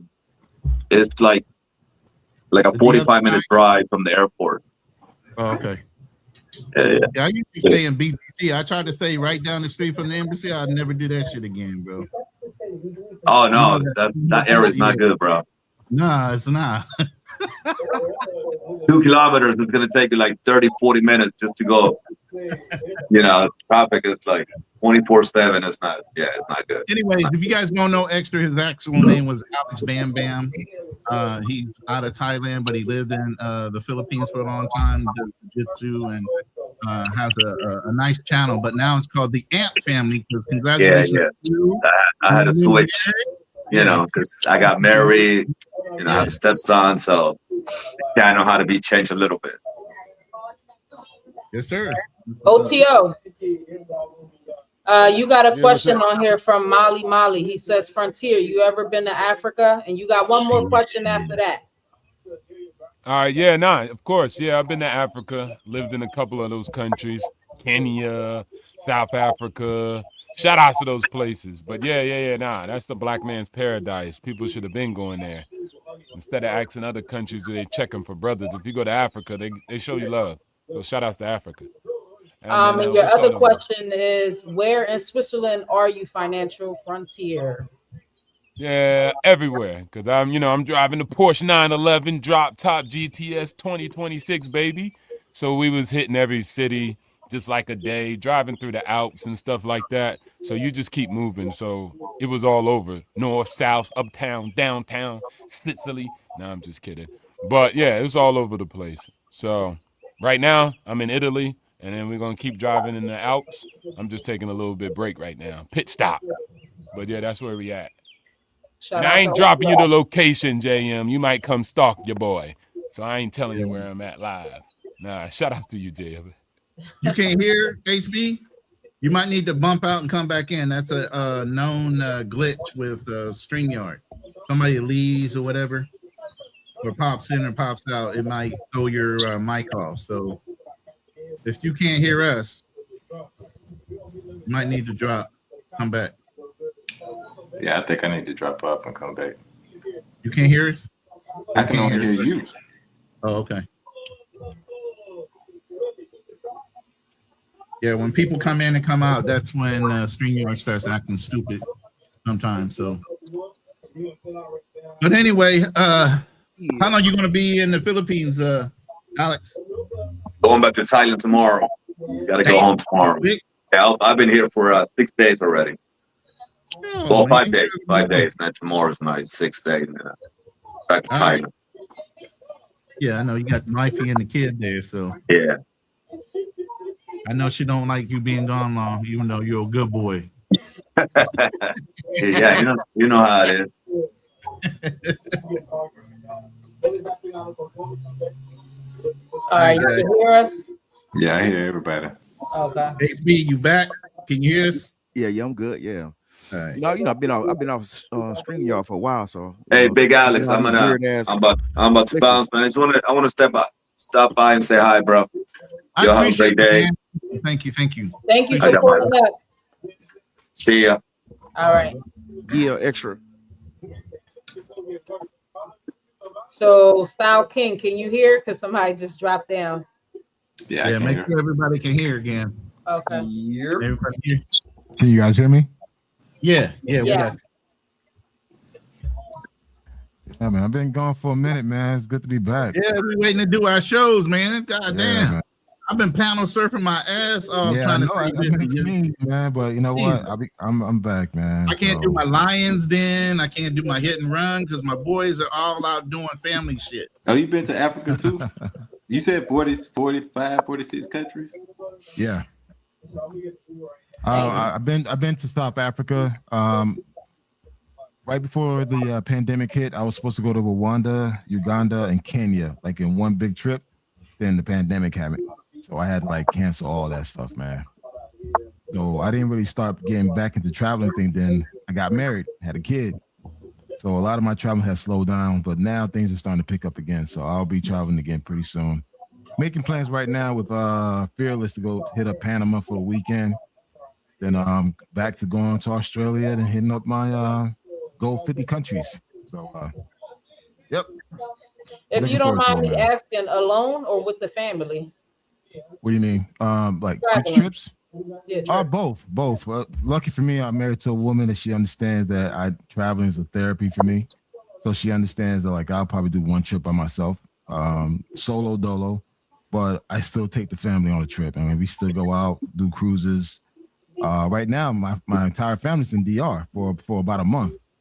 So I'm home solo right now, man. So you know, Fearless coordinated that shit well. Yeah. I'm surprised y'all ain't hanging out right now. Hey, yo, the Mary DR too. Hey, you understand the I'm final sorry, woman? and one more question, if you don't mind asking: is she a sister? Is she Hispanic? She's a black Hispanic. Okay. From DR. Yeah, But here's the he's thing. Dominican, right? Let me say this where I got my brother on the panel. But also too, I'm Haitian, so I mean, some of that stuff don't apply to me.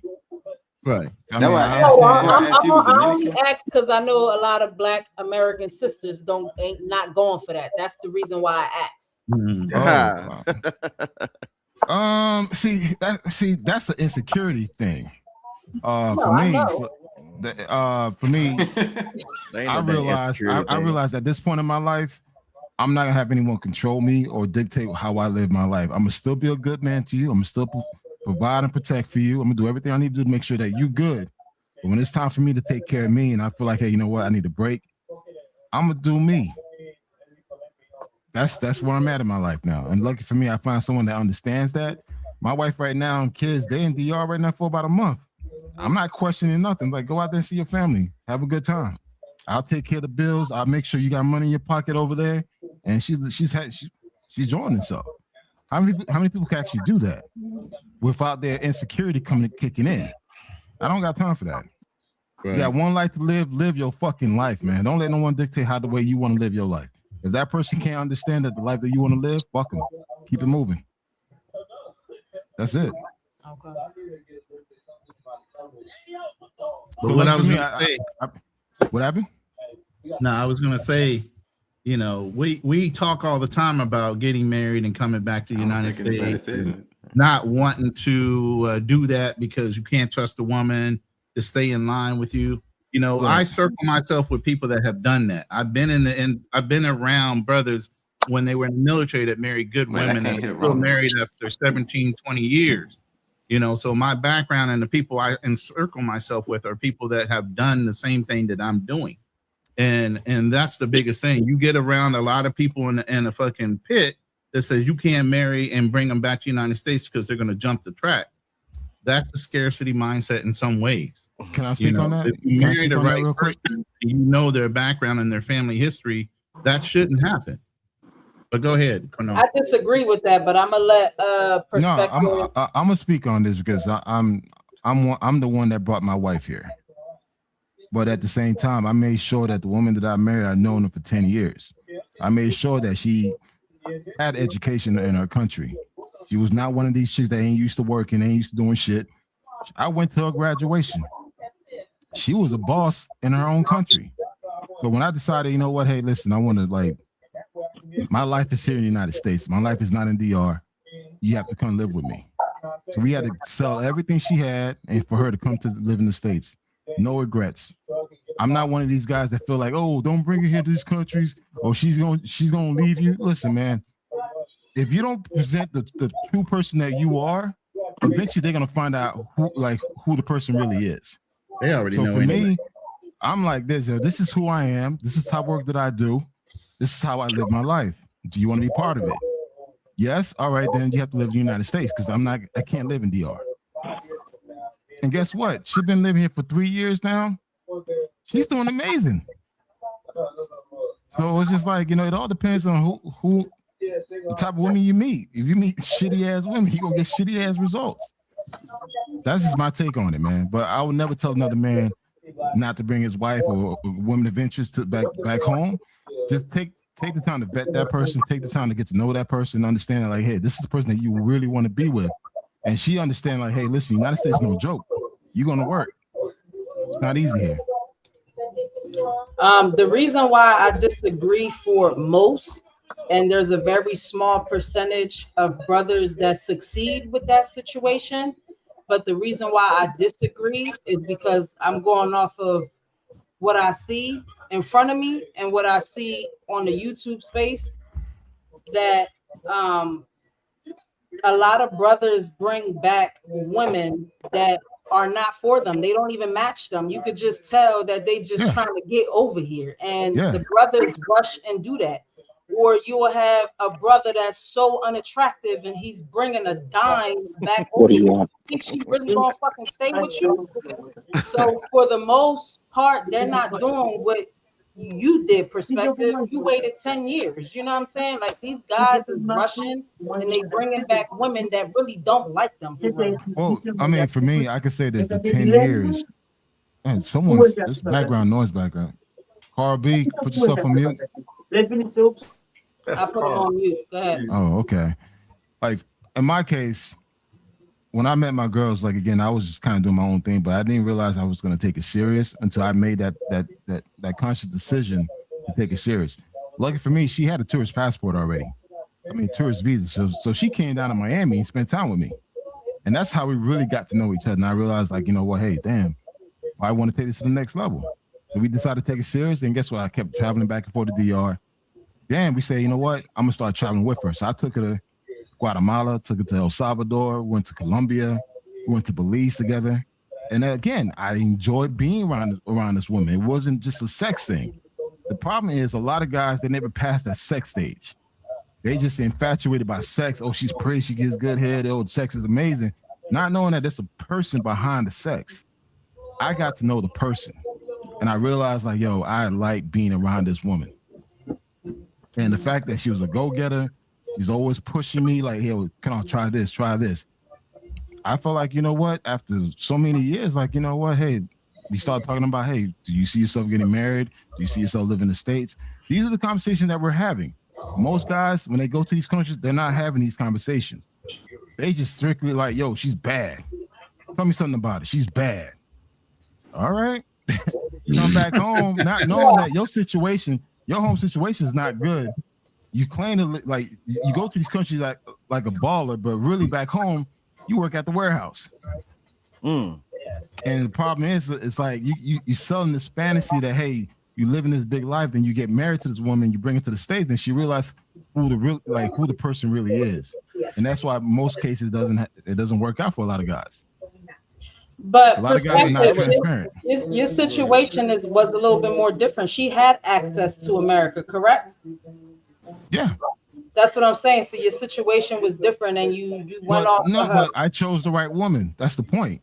You got to pick the right woman. I'm like, for me, I could care less about your beauty.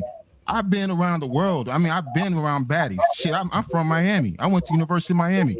I'm used to seeing bad women all the time. So really, I don't get Google Gaga for a pretty face and a big ass. I'm looking at, okay, what's your characters like? How do you treat people? What do you want out of life? Do you see us? If I'm not hearing none of this, either you live in the States or outside the country, I'm not gonna take you serious. And that's what, like, today women don't talk about us. They talk about me. What you can do for them. If I hear this as part of our conversation, dude, I just want to hear it and keep it moving. That's it. Hey, BMT. Hey, you ain't from Miami. You fled to Miami, but keep going. Shit. HP still going right. God damn, boy. You know what, man? I've been shopping my machete, boy. I see you, man. I already told you. I got. Hey, you got a machete. I already showed you what I got. Y'all already ready for round 3? Y'all done had 2 debates. Y'all ready for round 3? Man, I love my Zoes, man. I love my brother, man. I love you, man. Yeah, I love it's all good, man. You gotta talk shit. You know, I gotta keep it spicy every time. You know? I didn't expect that, man. Oh, that was a good one, though. That was a good one. Like, you bastard. But yeah. Look. You know, some of us been in the military. We see some of these guys, man. They be bringing these women back from these countries that they go visiting. They've been stationed over 1 to 2 years. They bring them back, and this thing, you know what I'm saying, they on the cock carousel. You know what I'm saying, when they get back to the U.S. But that comes from not properly vetting these women. You know what I'm saying? That's a lot of issues that guys have when they bring them back to the States, when they ain't properly vet them. So, you know what I'm saying? I co-sign what he's saying. You know what I'm saying? He put in some work 10 years. You know what I'm saying? Ain't you like 35? So I'm like, damn, you supposed to groom her like when she was in high school or something. But yeah. Shit. Here we go, bro. It's all good, man. See, that's what I say, man. Like, goddamn, bro. You can take this. You can take the simp out of America, but you can't take the simping out of him, man. Like, what the fuck you talking about, man? See, that's what I'm saying, yo. It be you guys, man. Y'all be going to these foreign countries effing up the women because it's y'all, man. Y'all be coming over there with that BS grooming. Man, come on, man. God damn, HB, boy, man. God But nah. I'm joking around. But yeah, man. Nah, you wasn't joking. You was dead ass serious. Stand on it. Hey, man, stand on it, man. Don't tuck tail in. Hey, don't make me goddamn do you like I did to do that work last week. You know what I'm saying? You ain't about to do nothing. Stop resorting to violence.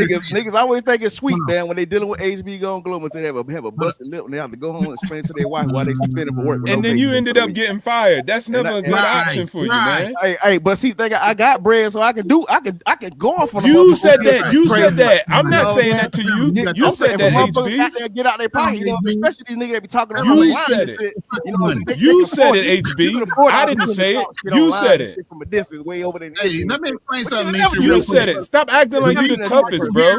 You said it, HB. Two Army dogs and 3 Marines on here. Yeah. Okay, so there's 3 Marines, myself, HB, and Financial Frontier. Then you got an Army dog with Will and Miguel sitting here. So you got a lot of Army and military experience sitting on this panel right now. And we always going to go back and forth at each other. Well, I'm gonna piggyback off of what Travels Unfiltered was talking about when he talks about going to different countries and just my perspective. Miguel, you can definitely chime in on this one and tell me if I'm hitting this right on the nail. A lot of these guys that I see that come down to Colombia, and it's just like what you said. What you want to be called? What's your name, bro? You can call me Black Man Travels, man. I'm Black. Okay, Black Man Travels. No, I just want to make sure, man. But look, okay, so like BMT, right? Wait, hold up, Will. Hey, by the way, check out my website, blackmantravels.com. You want to see all my travel receipts, all my content, all that is on my website. And I have a YouTube channel. All right. So most of these guys that come down to Colombia, from what I noticed, they don't even try to get to know the woman. And one of the things I see is they come down here, they mess with the beautiful bottom feeders. Most of these girls haven't even finished primary school. They're getting bamboozled and getting back to the United States and leaving their ass. I mean, they're getting bamboozled by chicks that don't even have an equivalent high school diploma. And it's like they don't have a job. It's like they come down here. It's like they come down here, so they're desperate. Okay, so if you come down here and you want to meet a good Colombian girl, you ain't gonna meet her right away because for one, she's working. They work 6 days a week. Yeah, well, she ain't outside. She ain't outside. You know, she got stuff to do, and even if she don't have kids, she got to go home and take care of her parents. So she ain't gonna have a whole lot of time. But these guys, they don't go and talk to the woman that's working in the airport. They don't go talk to the woman that's working in the hospital. They'll go straight out there to Calle Diaz or Paqueyeres, and they go straight to the beautiful bottom feeder. And then you start hearing about them all on the thing. I mean, so they don't go and pick women. Period. And the worst thing is they try to turn whores, 304s into the housewives, and a lot of that happens. A lot of that happens here. They actually marry chicks, or I heard guys say, "Oh, I got her own retainer." I'm like, bro, what you mean by that, bro? Look, dude said I'm gonna send her money every month because I want her to stop being on the streets. I'm like, bro, you know that don't work, right? And he's like, no, man, she promised me. Bro, you and probably 4 other dudes. But you know what, guys? One thing is, like, a lot of brothers get a lot of slack, but a lot of the local men who live in the United States are the ones that are getting played, not the black man. Because only so many black men are traveling to these countries, but the local Dominican, the local Colombian, the local Brazilian man that goes back home to his home country, he's getting fucked over. Yeah. Because they getting left. Because once these women come to the United States, they end up leaving their ass within 2 years. Their own local man, they'll leave them in 2 years. Because again, they just married a pretty face, thinking that, hey, you know what, I'll be all right. In most cases, it's not always like that. Hey, it's something that Ronan be saying a lot, that he like you gotta be set up. You know what I'm saying? Like how when he got to the Philippines, he set himself up. Like a lot of guys don't really have the means to be with the woman in another country, but they jump the gun, and then so they just try to make it work. So they bring her back here, like how you said, where they work in a factory job, or even if you got a good job. I talked to a guy recently. He said he made like $200,000 a year, but obviously he can't go live in that country. He needs to stay here. So it's gonna cause, to me, in my thinking, it's gonna cause a thing where it's a scarcity mindset. You know what I'm saying? Like you have I agree. And a lot of men have that scarcity mindset. A lot of men have that mindset. What Will brought up with people putting other women on retainer. God damn. I ain't never, yeah, You're trying to hold you're trying to put the pussy on layaway. It's crazy. Can I read this comment real quick by Prime? Prime says you can't say that because you have to know what the traveler wants. Some just want to clap and some just want something serious.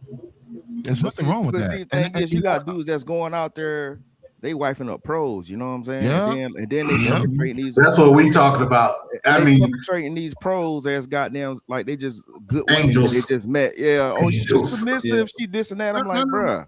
No, they're not angels. These dudes got red capes on their backs and they trying to save them. So, I can do but it out of this. But I can make her different if I give her exposure to my wealth. I'm gonna head out, guys. See ya. Good night. But pros retire at one point. Majority of girls who do that, they do get married and have a regular life. Like all of them ain't still out. You don't see no pros 80 years old on the block like this. They usually get in a relationship. He must got you a pro. He don't wipe one up because you making excuses. You must have got that's just the reality. That's just the reality. I'm not going to red pill rage because I want something for him. That's not going to happen. Most of them are going to get in relationships. I ain't gonna do that, bro. Dudes do what they do, man. You salty, man. You ain't even cammed up. Be quiet. At the end of the day, we're not gonna do that, bro. We're you not salty. You ain't even cammed up. You just got fired, my guy. Get out of here, man. You just got fired, man. Stop getting fired by the white man. Stop getting fired and stop getting displaced by the white man. Don't blame AI, man. Don't blame AI. That's not the reason why you lost your job. Come on, man. And you got beat up too. And you got beat up too. That's what we heard. That's what we heard, bro. That's what the cop said. Push off that balcony over there. You know. Now you mad. You can't even push me off the balcony. You got fired, homie. You just got a new job. You on 90-day probation, man. Watch your mouth, man. Don't make me report you to your employer, bro. Bro, your beard look like it's been put on by. It don't matter. I can't take you serious. You gotta go to work, man. Get off the damn internet. Go back to stocking boxes, man. Go back in the warehouse, bro. Go get on the forklift. Get on the forklift, little boy. Huh? Get on the forklift. All right, let me read this comic by Big Euro. He says this side of the travel space is full of tricks. LOL. They make it seem like they trying to find a wife, but they don't. Hey, I'm gonna keep it real with you. Like, so I dated a lawyer. And we had situations kind of like with Misha and Rainier's talking about, we would go and we would knock down shorties together. We would do things like that. I dated a dentist down in Colombia. Similar stuff. These were the good girls. My last long-term relationship was with a shorty from a grocery store. I told you the story about that, Mish. But guess what? So like, when I got rid of her, right? Guess what she back to doing? So she ran it up on me. I seen a picture of her. She out on balconies and stuff. So I was like, bitch, I know what you doing. Like, yeah, you ain't got your boy to take care of, you no more. So you got to get it out the mud. So go ahead, get it out the mud. So I tell people all the time, you know what I'm saying? Like, it's a saying, you can't turn a hoe into a housewife. All right, cool. So guess what? I bought a house down in Colombia, and I turned it into a whorehouse. So fuck. Damn. Fuck. Hold up. I ain't expect that one. Yeah, thank you. But he not lying though. Like, it's a lot of different personalities. Like, when you dealing with people, man, you gotta vet everybody thoroughly. Like, I was talking to one of my subscribers recently here in Atlanta, and I was telling him, like, bro, you have to like get together with this person. Like, you can't long distance date. Like, you can try, but even for years, like you getting the best version of that person. Like you have to be there with them every day to see who they are truly. Because I've been with women here in Atlanta, and it took 6 months, sometimes a year, for me to actually see the real person, and then I can make a decision. But you can't make a decision. Down in the South, they call put it on airs. Put it on airs. You gonna act like you are a certain way, but you really not that way. It takes years in America to figure out who you really dealing with sometimes. Depending especially if you have something. You know what I'm saying? Like back when I was young and I was just trapping, I ain't have too much. It was different. You could see the person faster. But now, once people can see that you got cars and houses and things that are substance, people will start to try. It reverses. Like some women will try to be the person that you want them to be, but that can only last so long. Shit. Talk about it. Do not tell a bitch what you like and don't like. Make her figure that shit out. What kind of shit do you like? Nah, bitch, figure it out. Hey, Style King, I can share this experience, man. When my lady came to visit me for the first time in Miami, I was staying in downtown Hollywood. I showed her all my expenses. I showed my how much I paid, like my mortgage, showed the electricity bill. I showed all this. Like, listen, because the thing is, I want her to understand, like, yo, United States is not made out of gold. Like, it's easy out here. It's not. Only certain people that make certain amount of income can live a certain lifestyle. So I had to show her, like, listen, this is what I pay on a monthly basis, so she can understand, like, not a lot of people could actually do this. And it's like, if you were to come to the United States, you could either work hard or you could work smart. So I had to put that in her head. It's like, all right, if you come here, go to school, get a skill set, do something. Like, don't come here thinking you're going to come here and work at Walmart. You're going to work at McDonald's. That's how most immigrants come here and think and do. It's like, listen, you're going to come here. You have to understand that you have to apply yourself if you want more out of yourself. Because again, if you're not together, you still need to be able to take care of yourself. So these are the conversations you need to have with these people. If you're not having these conversations, or she's not having that conversation with you where she wants to like better herself, dude, that shit's not gonna last. Shit, salute to you. I mean, but I think most of them women, they come at men like that when men are visiting these countries. They come at them and they say, I want to do this kind of business. I want to do that. It's always something that they want to do. Their mindset is always on hustle. When they meet an American, they want the American to know, I'm not going to be this lazy person, because they're trying really hard to get over to the USA. You just really don't know. It's like placing a bet. You either going to win or you're going to lose. If you lose, you got to try again. See, my thing is, I'm speaking as an immigrant. I came in this country in 1970. Okay. So it's like, for me, it's just like, okay, this is what my mother had to go through with 6 kids in this country as an immigrant. She had to work hard. Do you want that life, or do you want to like literally apply yourself, get the skills you need to put yourself in a better position within 5 years? And the thing is, a lot of immigrants that come here, not even immigrants, people that come here from other countries, they think it's easy. The United States is not easy. It's easy once you have the skills and knowledge that you need to do to actually make your life a lot easier. But if you don't have the skill sets or the knowledge, dude, your life could be as hard as hell, same as the immigrant that's trying to come into this country. It all boils Black down Man to Travel. Can you explain why you gave her that information, like showing her the bills, how things worked? And can you just highlight one point that you said? You wanted her to do good regardless if y'all might have been together in the future. Yeah. Why do you think like that? Because that's not like a lot of people think. They don't think like that. So you have to explain that, of why you would say something like that. Oh, thank you, man. All right. Thank you, Frontier. I mean, honestly, this is the type of person I am, man. I like to see everybody around me do good. So even though if you and I are not together, I'll make sure that, hey, you're taken care of, or, you're off in a better situation. So even I'm realistic to know that, hey, even if I marry this woman, we're not together after 5 years or 10 years, I still want her the best. So I'm not gonna wish any ill will towards anybody. So like, if you come from another country, you leaving your family, you're sacrificing a lot of stuff to leave your homeland to come to the United States. If you're gonna do that, put yourself in a better position to win. Yeah. So I guess for me, it's just more empathy, because I was that immigrant. I watched my mom work hard with 6 kids in this country, and you just got education, skills, and experience will put you ahead compared to most people. Yeah, thanks for that. I think they needed to hear that. Yeah, but yeah. I got a quick question. And this is not to you because I don't know really your situation or your personal business. That's all good. I don't take nothing personal. It's just social media. No, when immigrants come to this country, do they get more help than Americans that are from this country with grants and all of that? No immigrants, no Indians, no nothing. I can't speak for immigrants. I'm Haitian. You see how Haitians get treated here in this fucking country. So I can believe that. I can believe that about Haitians, though. I was raised in the projects. I was raised in the projects in Miami, Florida, Dade County.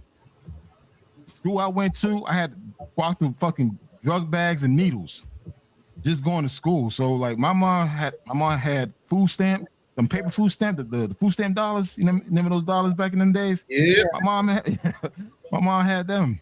It's like I remember going to Goodwill getting school clothes. I remember going to the place to get like cheese and milk and cornflakes. That's the life that I lived back in the late 70s and 80s, up to the 90s. So for me, we never had free handout besides like the food stamps. My mother had to work the strawberry fields. Then as she got older, she had to do the hotels, cleaning people's rooms, getting happy, getting little tips here and there. That was my life until all my brothers and sisters, we went to college, we graduated, got certain skills in the medical field, government, private sector. We're all doing well now. But before that, we didn't get none of that special loan program. We didn't get none of that. Most Haitians that I knew, Jamaicans, Bahamians, Puerto Ricans that were all raised in the same neighborhood in Miami, we didn't get none of that. Okay.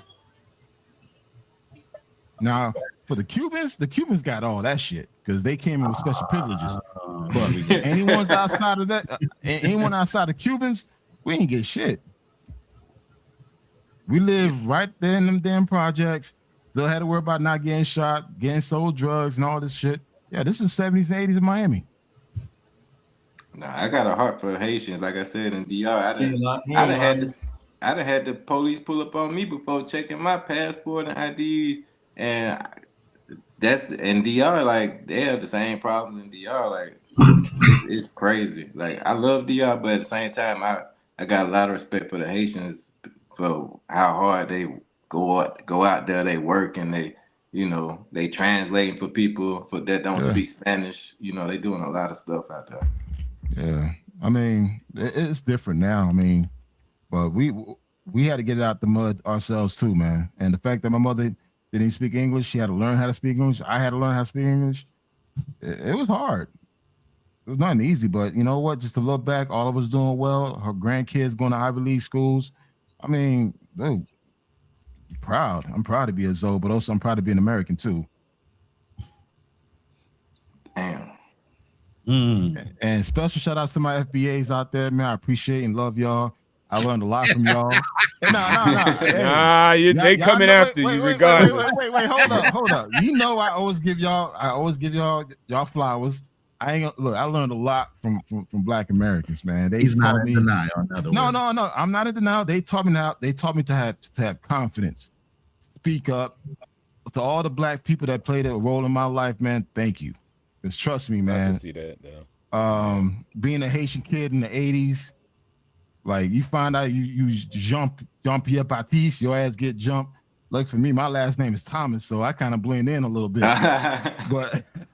but I mean, I remember them days, man. But also, I had friends who protected me. I had friends who believed in me, and these were FBAs. And it's like to this day, I thank you guys, and it's like you guys set the standard of Blackness.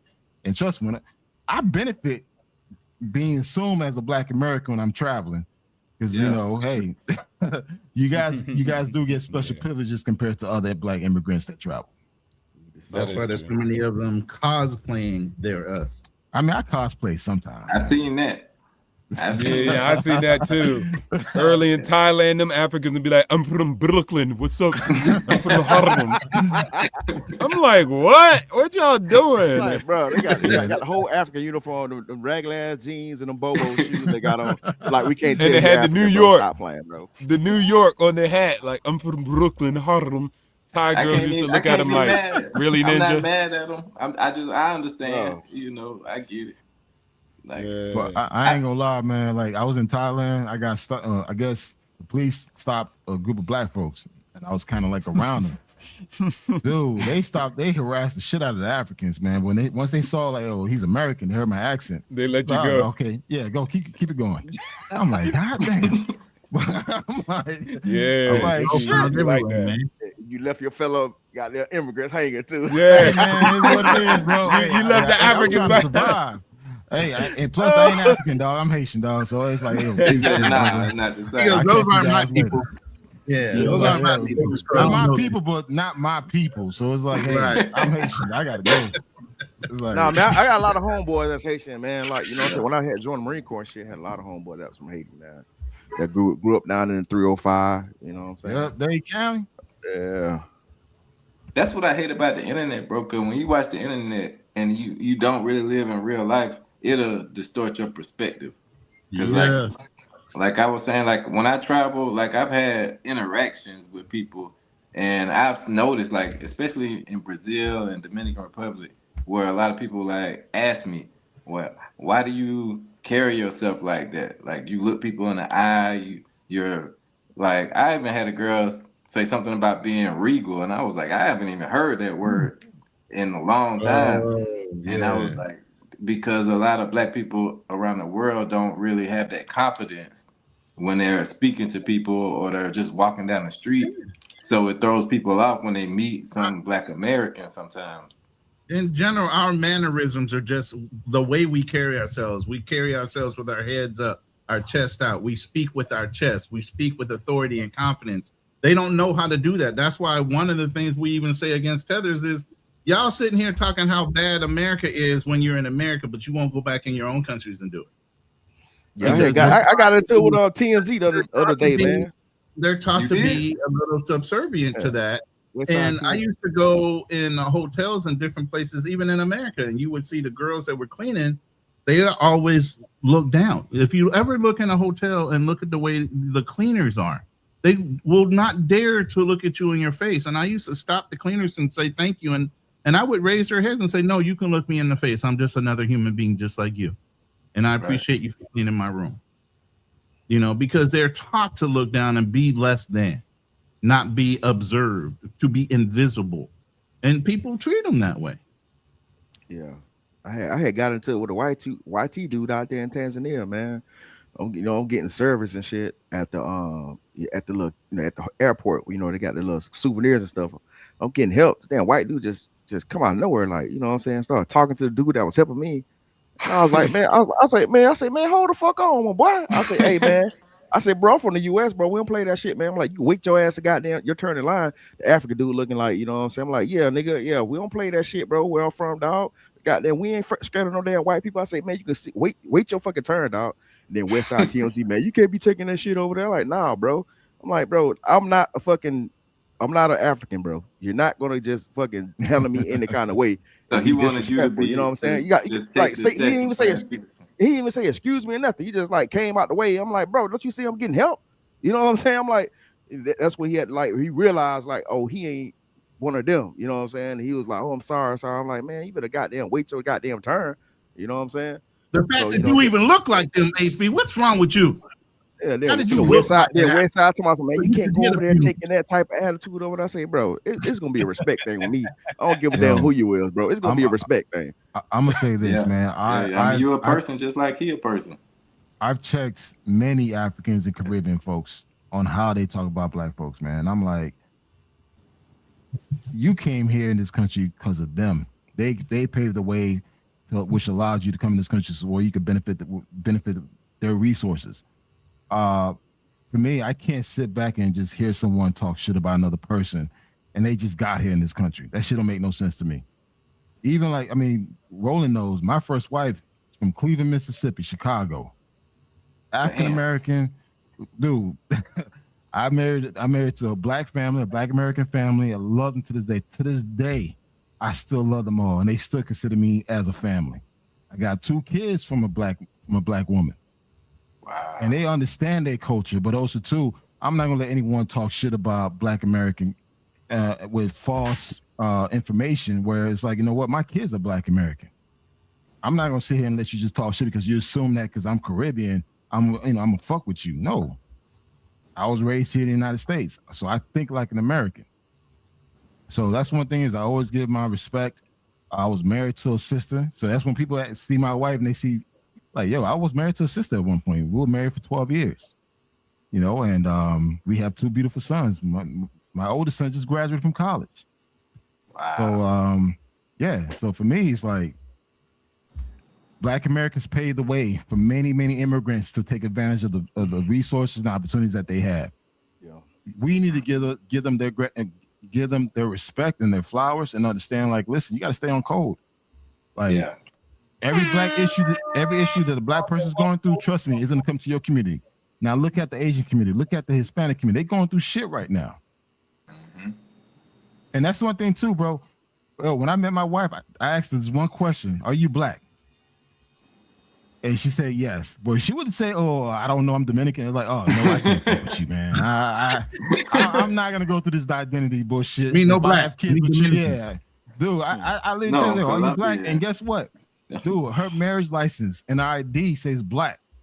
So I'm like, yeah, I got a good one, because I didn't want that. Oh, I don't know, I'm mixed. No, nah.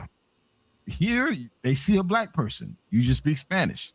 But lucky for her, she kind of looked more Indian. But none of my kids are gonna have that identity issues. You Black first, then you whatever you want to be afterwards. I think that in That's the how the world United wants to see States, you anyway. bro, like we love everybody. Like to tell y'all, like I got homeboys that's from Ghana. Both their parents Ghanaian, but they've been in Atlanta their whole life. Like I don't look at them as tethers or none of that other bullshit. Like I look at them as just like my brothers. You know what I'm saying? But at the end of the day, I think the only thing that really make the tether thing something is because when you come in with that outsider mindset and then you try to inject it into our politics, that's just like I want to move to Paraguay, right? But if I become a Paraguayan resident, that don't give me the right to start telling them what to do. You know what I'm saying? How they should think. I'm not from Paraguay. I wasn't born there, not raised there. I don't know their politics. So if I start learning from a certain sector of people, that don't give me the right to say, hey, y'all need to do this, y'all need to do that. You know what I'm saying? Like I don't know their culture enough to start interjecting what they should be doing or not doing.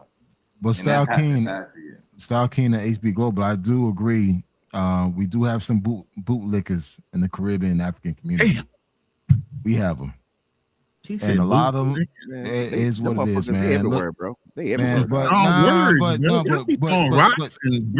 Bro, honestly, in the Caribbean and Africa, they take that shit to a whole new level. I mean, we got Americans that do the same thing. No, but this thing is, man, it's different in the island in Africa, man, because they take that shit to the extreme, to the point where they worshiping that shit, man. Real talk, man. Yeah, man. I mean, my issue is, you know what I'm saying, I just don't like the whole when you get involved in politics, you tell them what we got there, what we should and what we shouldn't have and shit. You know what I'm saying? And then you get disrespectful and then you start saying shit like we bullet bags and shit like that. I'm like, hold the fuck on now. You know what I'm saying? You saying all that shit on the internet, you ain't gonna say that shit goddamn face to face. You know what I'm saying? Yeah. So, you know, a lot of that shit is psyop anyway, you know what I'm saying, coming from the Democratic Party. That's why I'm like, I don't even rock the Democrats more. We was talking about them. I'm not gonna get on you, Will, but when you talking about Barack Obama, that nigga ain't do shit for black folks, man. You know what I'm saying? So he didn't have to do it. All he needed to do was fix the financial situation. All right. Let me answer this real quick. All right. Look, you gotta understand American politics and American government. It doesn't matter what he would have did, okay, for black people. The next president, Trump, would have came in there and reversed everything he did, just like with the DEI. So it doesn't matter what a president does. It's like, and then it's just like, even when Biden came back in and reinstated what Obama did, what did Trump do? The first day in office, he revoked everything again. So and it's like, I'm not saying that us as black people that he shouldn't have done, more for black people. But let's look at this from a realist standpoint. What would he have really accomplished by doing that, except for getting it reversed? Anyway, I mean, all right. So you're not gonna play in my face, you know what I'm saying? Because that shit already happened. So my eyes already open. So you saying it's always gonna get reversed, like, hey, make an attempt, try. But I mean, you can get LGBT people rights. You can pass all these rules and laws when it comes to it comes to those people and shit. You know what I'm saying? But you ain't like make no attempt to try to, you know what I'm saying? Now you on TV talking about, you know what I'm saying? Hey, boys need to have a you know what I'm saying? Let me give you where the goddamn, you know what I'm saying, mentor and all that shit. Like, you know what I'm saying? Hold Some on. black dads ain't good enough. I'm like, hold on, what? Hold on. I'm gonna give you a perfect example of the psyop that has been going on with Obamacare. I'm gonna use that as an example. Obamacare was really Romneycare, which means the Republicans started it. It ran 2 years in Massachusetts before it went national, just to prove it was workable. And guess who approved it? It was the Republicans that approved it. But since Obama won the election and now they had to give credit to the sitting president, that's when they started going all upside their heads about wanting to say Obamacare ain't good. Now, when they get back in office, they want to try to discredit it, but it's actually the same program they set up. That's we know all that. We know all that, but still, though, the finesse was, you know what I'm saying? Like, you know, it's like, oh yeah, Obamacare was for black people. It wasn't, man. White people benefit from that shit, goddamn, more than anybody, man. People I sold that plan to, and they were against it until I sat down with them. They paying $3,700 for a plan for a family of 4. I sat down with them, said by the time I got done, it was $1,200. I said, now do you got a problem with it? Oh no, we'll take it. No shit, you will. Damn. Bro, man, listen, man. You gotta think about it, man. Like, people out here getting slaughtered, bro. This dude ain't lift a finger. Now, him and what's his tether buddy, Holder. You know what I'm saying? This dude, like, you know, General, what's his Attorney General? Fucking Eric Holder. You know what I'm saying? Are you talking about now? Or then? I'm talking about back when, you know. He's talking about then the Attorney General Them cats ain't do not even one thing, man. I like making an attempt, you know what I'm saying? Like, even if it's gonna get overturned, still goddamn make an attempt, you know what I'm saying? Especially you was on your last term anyway. You know what I'm saying? You might as well go out like a ball of fire, you know what I'm saying? So, you know what I'm saying? Like, all that bullshit, man, that politics bullshit, man. Okay, all right. See, like, that's why they lost. That's why they lost. That's why they lost the goddamn. That's why they losing the goddamn black votes, because you doing everything for every other group.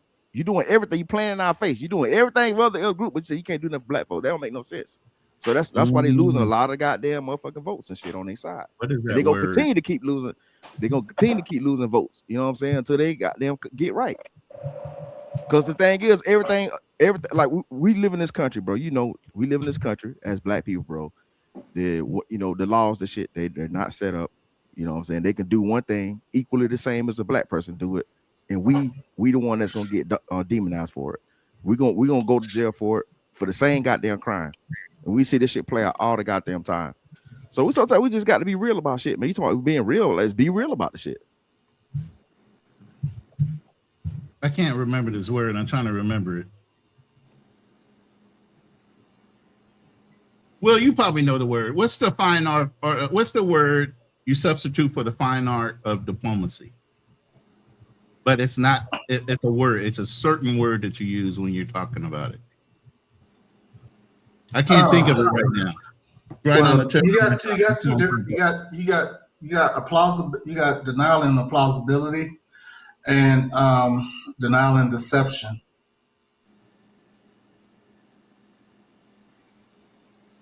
I can't think of the word. There's another word that I'm looking for, but yeah, and that's where you start understanding who understands politics on an infinite level, because it's a multi-tiered thing, just like clearances and top secret messages. We know from people that have the clearance that there's like, it's a 4-dimensional chess piece type of situation that goes on when you're looking at your top secret messages. If you do this, 5 other things could be affected by it, and we don't want to do this or over push our boundaries because this and this are going to happen. So there's an art to everything, and even though you might not see it, there are things being done. So that's the reason why, you know what I'm saying, black folks can't, you know what I'm saying, get any justice in this country. That's what just you telling me it's a four dimensional chess So, chess HB, game let that's me being say this played, real quick. and that HB, if you we do just know keep when voting Obama went Democrat and keep going on You that do sign know road, when we Obama gonna went finally get some justice in this country. That's what you're You telling me. do know That's the when chess play. That's the Obama chess went move. into office, he didn't have the House or the Senate, Yeah, right? he did have the So no House matter at one what period he of time. pushed, Yes, he did. He had the House. He had the House in the Senate at not one at period of first. time, and didn't do shit. And do nothing with it. Not at first, he did not. Man, we ain't talking about no. We And ain't there talking was about a no. We stack ain't in the talking House about. of We're not talking laws about that at would not first, at last. We talking about by at the the period when he Senate. did. We talking about the period when he did. Stop playing, Ronan. Stop playing, Ronan. Yeah, Well, at first he didn't. It's always a damn excuse. Well, Lord have mercy, boy. Black folks, stop making these damn excuses, man. Hey, I wait. love you. Can I ask it, Miguel a HB. question I for love you y'all like to a keep brother, going? man. Hey, what's You up, funny. bro?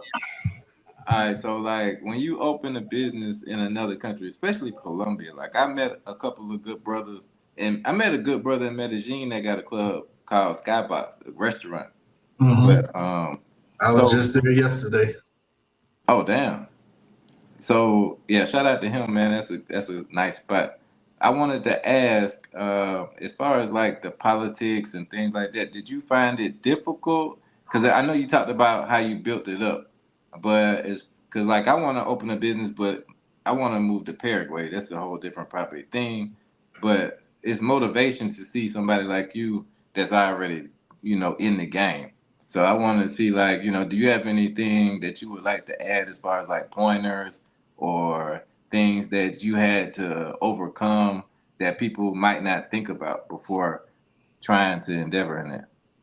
So in the beginning of this process, you don't know what you don't know, and what we did not know was opening a business in Colombia. We had no idea of how much bureaucracy was involved, and like just getting through the system. It's to the point now, like I wouldn't build a damn sandcastle on a beach in Colombia. I'm not like, no, bro, it is that bad. It's very tedious. It's a tedious process. And Colombia is one of the worst It could be countries. set up for the right amount. Oh yeah. Like to do business, Colombia is one of the worst countries to do it. And bro, Took me 8 months to get into. It took me 8 months for my house. 8 months.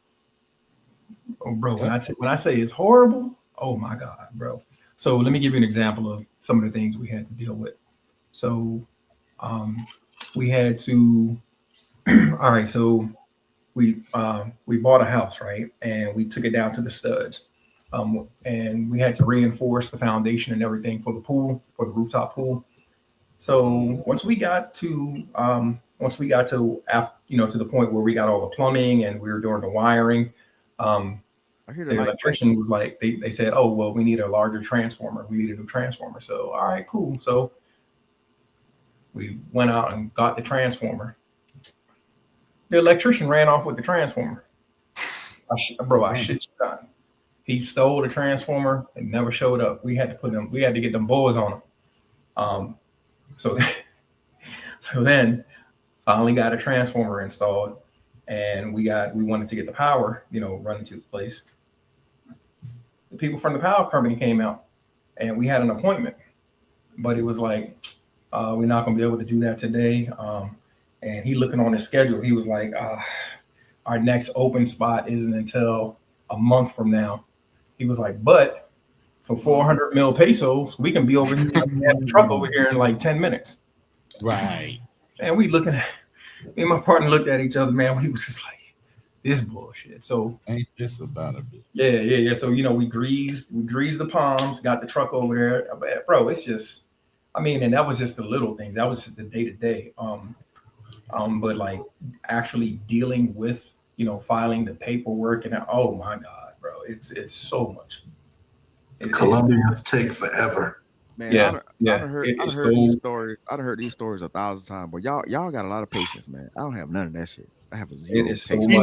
much. We know, HB. Zero We patience. know for you that don't have bullshit. no patience. I ain't got time for the BS, man. Yeah. So and then like even like we got my boy's girl. What up, Rainier? Yo, what up, bro? Peace, God. What's going on, y'all? How y'all doing? All right. Salute to everybody on the panel. I'm just listening to the story. Go ahead, keep cooking. Yeah. So she had us. She worked through a lot of the red tape because she worked in the business sector. So she cut through a lot of the red tape for us and dealt with a lot of the bureaucracy BS. So that's another thing I would ask brothers to do, man. If you're gonna come down here and talk about you finding a wife or you finding somebody, a partner or whatever, like find somebody that can help you navigate these, these obstacles out here in these Cartagena or Medellin or Cali streets, bro. You need to find somebody who's gonna help you. You know what I mean? You need to find somebody that's not gonna be an anchor, that's not gonna drag you down. Like somebody said before about the beautiful bottom dwellers, bro, you don't want to have to like just drag somebody and then next thing you know, you get involved with this person.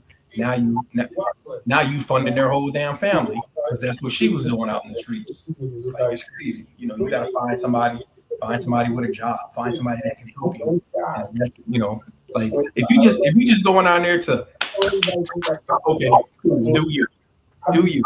But if you one of them dudes that need to be held, you know what I'm saying? You might have held on to your pacifier too long as a kid growing up. You need to be, you know what I'm saying? And you need to be hugged all night. You need to spoon. You know what I mean? I think that's gonna be an asset to you and not a liability. Yeah. All facts. Yeah, I like that. Yeah, man. Opening up a business specifically in Colombia, bro, it's not for the weary. It's not for the weak of heart, bro. You gotta have. None of these countries are. That's the thing, though. Yeah. No country is. I keep saying this over and over again. That blue passport might give you access, but it puts a big ass target on your back. Yeah. And a lot of people get it twisted because you can come to America and damn near do just about anything. If you got the drive, the motivation, the will, and also if you got that money, you can do, you can thrive. Man, other countries got it set up where it's like, nah, we got to take care of our people here. You know what I'm saying? Some countries, like you can't even own property as a foreigner there. Right. Hello. So that's why I asked you, because I noticed on my channel, and then sometimes when I get on panels that I get a lot of pushback from guys that haven't even traveled to these places, and I feel like that's what I wish. Like I wish I had somebody to tell me certain things before I even went to the place. Where a lot of these channels, they just tell you all the good things about the place that they love, but they never tell you like any of the negative aspects, which I mean we need more balance, I think. Yeah. Don't get me wrong. I love Colombia. It's a beautiful country. I've been all over. Cali, Bucaramanga, Medellin, Santa Marta, San Andreas, Cartagena. Man, you name it. I've been all over the place in Colombia. But like I said, as far as like doing business and stuff, I was thinking about opening up another. I was talking to Misha and Rainier a while back about, a little business idea I had. And then I was like, yo, I'm like, you must be a glutton for punishment. I was like, yo, I'm not doing that. Nah. I was like, forget that. I might take this show on the road and maybe go to Panama or something if I want to do something like that. Go do it out there, because Panama is a little bit more welcoming, but Colombia, nah, I'm good. I'm good on that. Like I say, I'm not building a damn sandcastle out there. I'm not doing nothing else out there business-wise. Really? I didn't talk to you about that. That's crazy. Okay. Yeah. Damn. Yeah, in Colombia, it's all about the connections. Because like, if I didn't have somebody that was in the government helping me out, it would have been even much longer. I mean, because that's just how they move down here. And like I said, it was because dating the right people that actually knew people. Like it's just like what he was saying. I mean, Miguel was saying, you gotta network with the people that can help you. because if you just network with people that don't even know how to do stuff, just like even for my visa process, I mean, I had somebody that, you know, helped me with that, you know, so it wasn't somebody like, I didn't struggle like when most people say, oh man, my visa got turned down, they got this.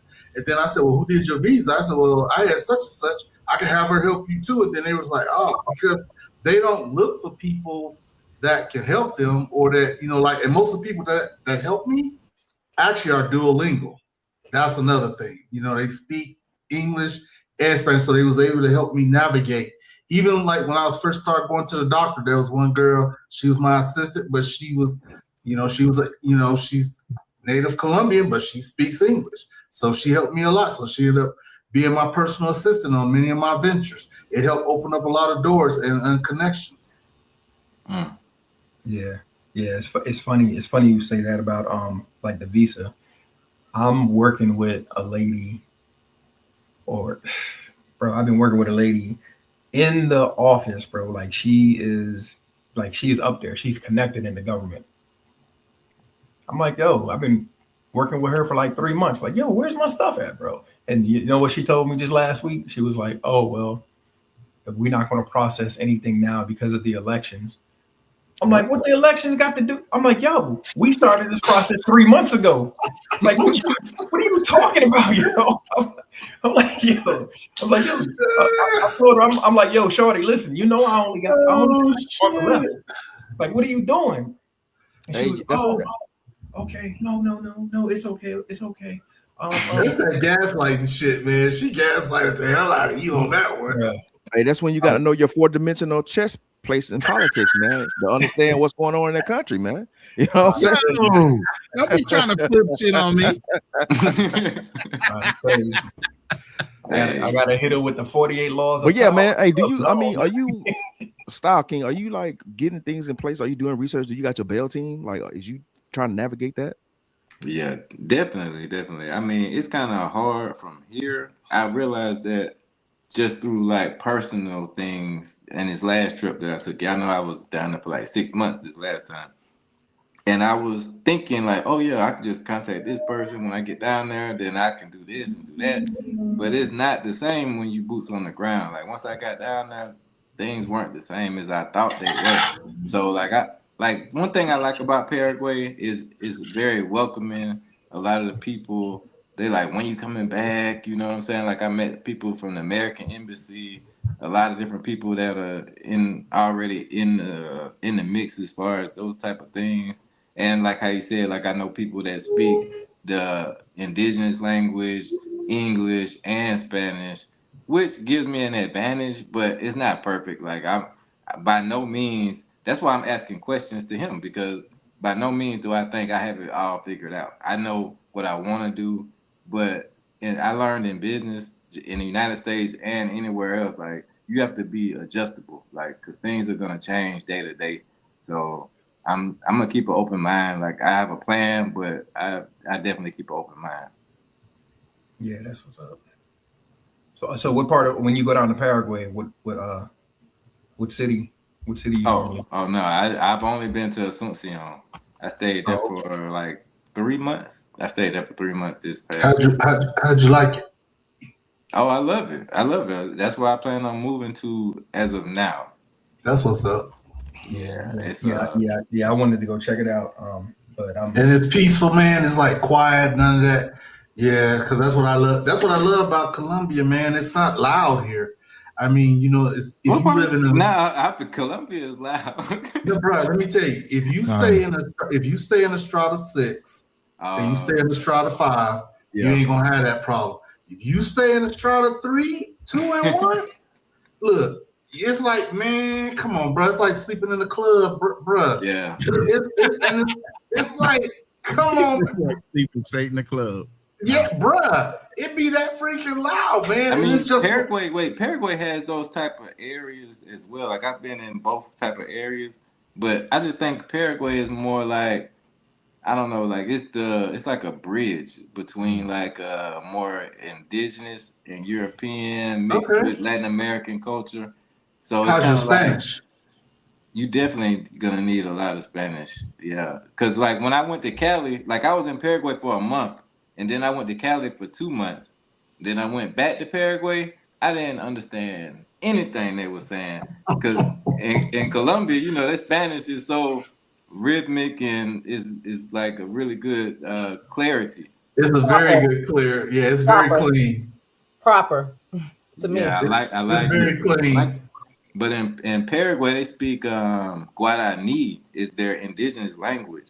So they'll mix it together with Spanish, which they call Jopa, which is that's on you.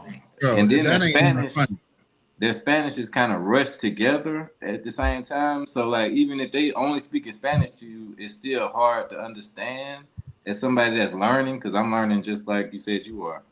So well, it's just like going to Britain, man. When I was in Lakenheath, and I was like, what the hell that dude just say? I mean, we in England? And then they started naming off different desserts and shit. Like, do you want some spotted dick? And I'm like, no. You know, and I didn't know it was pudding, man. I didn't know that. You know, so when you're in different countries under different, you know, in different cultures, you know, they have all kind of stuff, man. I mean, or you know, like, you know, you talk to somebody and they be like, yeah, I think I'm about to go. I'm feeling bloody knockers, and I'm like, and, you know, you get out. So I get what you're saying when you start talking about Spanish, because it's the same way in England, man. Even you know, if you go to Ireland, it's the same thing. Just it's so many different dialects to English, and then if you start getting to the Celtic part of it, it gets even more, you know, just really, you know, difficult. So yeah, you're right about that. I'll say this: Dominican Spanish is completely different from any other Spanish that I experienced. I've been to Chile, I've been to Peru, Ecuador, Colombia, Brazil. I mean, Brazil speaks Portuguese, but their Spanish is completely different than a Dominican Spanish, man. Like, sometimes I have to sit there and like really concentrate, really understand what they saying. And like, because they speed talk, and it's funny because like sometimes I watch my wife and she like listen to her WhatsApp voice messages. He had that sucker on 5-speed. I'm like, how the hell you like how the hell you understand everything that's going on? It's like, yeah, we do that all the time. And guess what? Her family does the same thing. They had that sucker on 5-speed. It's like you can't talk slow to them. But every country is different, because Colombia, they talk slow and chill. You know, Puerto Rican talk with that aggression. You know, you go to Chile, Peru, they all have their own unique dialect of their Spanish. Yeah. But you can still understand them, but it's just like some of them you just have to concentrate and really pay attention to it. Philippines is 270 different dialects and tribes of languages. My lady speaks 7. I thought Tagalog was going to get me safe. Nah, Ilocano specifically where I'm at. But she's Visayan and Tagalog. She speaks Visayan, Tagalog, Ilocano, English, French, and one other of their languages here. And when we went to the airport, one guy initially just automatically identified that she was Visayan, just on the thickness of the way she pronounced certain words. I mean, it's crazy. Like I can only catch on, and thank God they have Spanish here, because the Spanish colonized them first. So some of their words are Spanish. So I can pick up on a conversation and try to stay in it, but there is no way. But yeah, that's like Colombia. They got a lot of dialects too, man. The whole thing is they flip around on the dialect. So one person could be talking one thing, the other person talking another thing. You got to sit there and be able to identify and understand all 3 languages that are being spoken all at once. I'm like, yo, I can't. Ronan, you ain't been to Puerto Rico yet, have you? Yeah, I grew up around Puerto Rico. Okay, man. So you know they got, bro. When I went to the island, all the dark dialects, man. Here's the thing. That's initially how I learned Spanish. I've been going to Puerto Rico since I was almost 2.5, 3 years old. That's where I have the getting thrown in the pool days. See, I just grew up around a lot of Puerto Ricans and stuff. And then, like I said, I like my sister, she speaks Spanish, but I didn't want to learn it. Which, you know, the mother, you know, she spoke nothing but Spanish, because even when she would cook for me, she would be like trying to teach me stuff in Spanish and stuff like that, man. But you are right about that, man. They are some of the most welcoming people, man. They just welcome into your home. It's all about family and friends with them, and that's the reason why you should go there I one love day, that man. culture. You should Where? go there one day. If I've been to Puerto Rico, you'll love it. Oh And yeah, there's I've a been lot- there. I and know, let me I've tell you been this. there. I've Let been me there. tell you this. A lot of people don't know. There's a shitload of black Puerto Ricans. Puerto Ricans look just like you and I in You're in Puerto denial. Rico. No, Yeah. I kid you That's not. a lot Man. of There's San Juan. towns that people look just like us in Puerto Mhm. Rico. Puerto Ricans. Okay, they don't get shown a lot. They show all the white Puerto Ricans. They show like Yeah. the mestizos. They don't show the Serious negros and the racism. negros. They don't Yeah. show them too much. Their colorism is wild down there. Believe that. Yep. We can't hear you. You're on mute. Who? I'm sorry. I said, especially in Carolina, PR, it's a lot of Puerto Ricans that are Will's complexion. Yeah. Yeah, but Okay. yeah. Go to Lucia. That's like about 45 minutes to an hour outside of San Juan. I need to Luisa. get out of Puerto Rico. My homeboy live out there with his wife. Man, She you Puerto have a Rican. good time out there, man. It's only a 3-hour flight from Colombia to Puerto Rico. They got Keep direct pushing it off, flights. man. Yeah. I'm gonna I go out didn't there. enjoy my time in Puerto Rico. I have to go back. It was my first time. I went for a wedding. It's always been my first experience at traveling was Puerto Rico was a family vacation. We Yeah, I always was in go San there Juan for eating Bahamas. American food. It was hard. Nah. You definitely got to like just catch a 45-minute taxi ride. It's a black town, Luisa. 45 minutes outside of San Yeah. Juan, black town. Hmm. My All family's black Puerto from Ricans.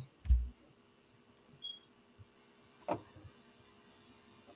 People don't realize there's shitload of black folks outside of the U.S. People think it's all black folks in the Caribbean, the U.S. You go to Latin America, Brazil has the highest black population across all of the Americas. Colombia has blacks. Ecuador, Chile, Peru, Argentina used to have black people until they killed them off. Damn. And even Paraguay used Yeah, to have no, black that part folks. they really did. Yeah. Paraguay Yeah, had the black Nazis people. down there too. When Paraguay and Uruguay had black folks there too. They killed them off too. People don't know the history of Latin America, particularly Argentina, Uruguay, and Paraguay. They exterminated and genocide. That's why I was like, damn, Star King trying to go there. I'm like, okay. They literally exterminated all the black folks in Uruguay, Paraguay, and Argentina because they wanted to make it more European. I believe that. I could see a lot Matter of of fact, that's where a lot of your Germans went after The Nazis. World War II. Yep. The Exactly. Nazis, they went into Argentina, and Yep. then if you look at, Brazil too. Was it Nigeria that did the thing that said there was that said slavery was a crime, and then there was only 3 countries that said was that it Argentina. voted. It was Argentina, America, and Israel. I was like, you know what? wow. I Yeah, said, if you look I at- be telling, bruh, Israel. to But I this can get day, deep into that one. everybody is subservient to them. Yeah. Well, If you you know look what? at- I'm gonna say this, and I'm gonna be deep with this one. If you really go back and look in history, and you look at why Hitler did what he was doing, and you go back and look at the archives of why, it's because they were trying to take over Germany. That's the reason why all that extermination Exactly. started. And people don't want to talk about that.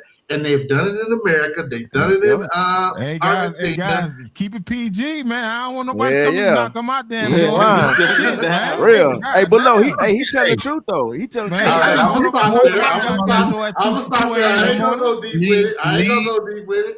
Me and But, Fearless hey, did trust me, I 2 understand. lives Listen, on these small hats. I know, like The I've Bavarian learned. Jews were kicked around Europe every time. They have a rule where they can't loan money with interest to any other person that's a small hat. So they were loaning to governments. After so many years of being in those different countries, they would wind up having so much money owed by the government and the cities and the metropolises. They literally would keep on kicking up. That's why they had no homeland. Bro, The let whole me tell you European this. nations were pissed off at the Jews, period. I took And they the weren't really time to Jews. They were learn. adopted Jews. They aren't Jews by blood. They are Jews by adopting the religion of Judaism. Actually, the Ethiopians are more closely Yes. attached to They them are.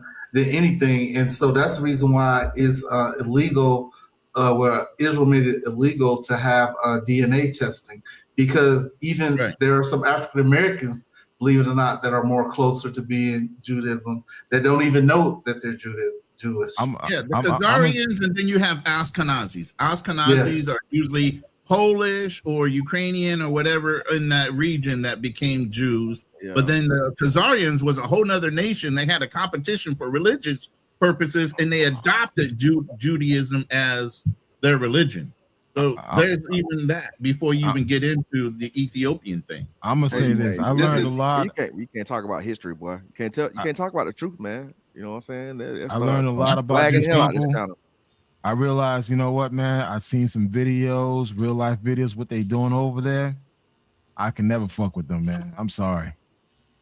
Hey, just a disclaimer. I didn't tell anybody to go to Paraguay. No, that's all good. That's all good. You got this man with PTSD. You got him with PTSD travel for going. Yeah, I like Paraguay for my own reason. Because, like I said, like I like Ecuador. Ecuador is really kind of my favorite country to be in. It's not safe, though. Yeah, it has a lot of problems, just like Colombia. Yeah, them two brothers that went down there and bought that farm, and they got hemmed up for all them years. Bro, I said, and I was like, when I saw that, I was like, Ecuador ain't ever got to worry about me going to Ecuador. When I saw that, they was jealous, bro. Just because they was jealous of them dudes, bro. Because them dudes went out there and bought more land, okay, than most of the locals' families could in the whole 100 years, and that's why it was like that. Yeah, I mean, I don't have a problem with that, but what I'm saying is, you have to know you got to know the room. You got to be able to read the room. That's just like if you went to any other country and you start buying up stuff and doing stuff, you got to know the politics of the place. Just like when people come here, that's how the tether thing started, because people ain't reading the room. They just going for what they know. So I don't want to do that. That's why I asked about Colombia as far as starting a business.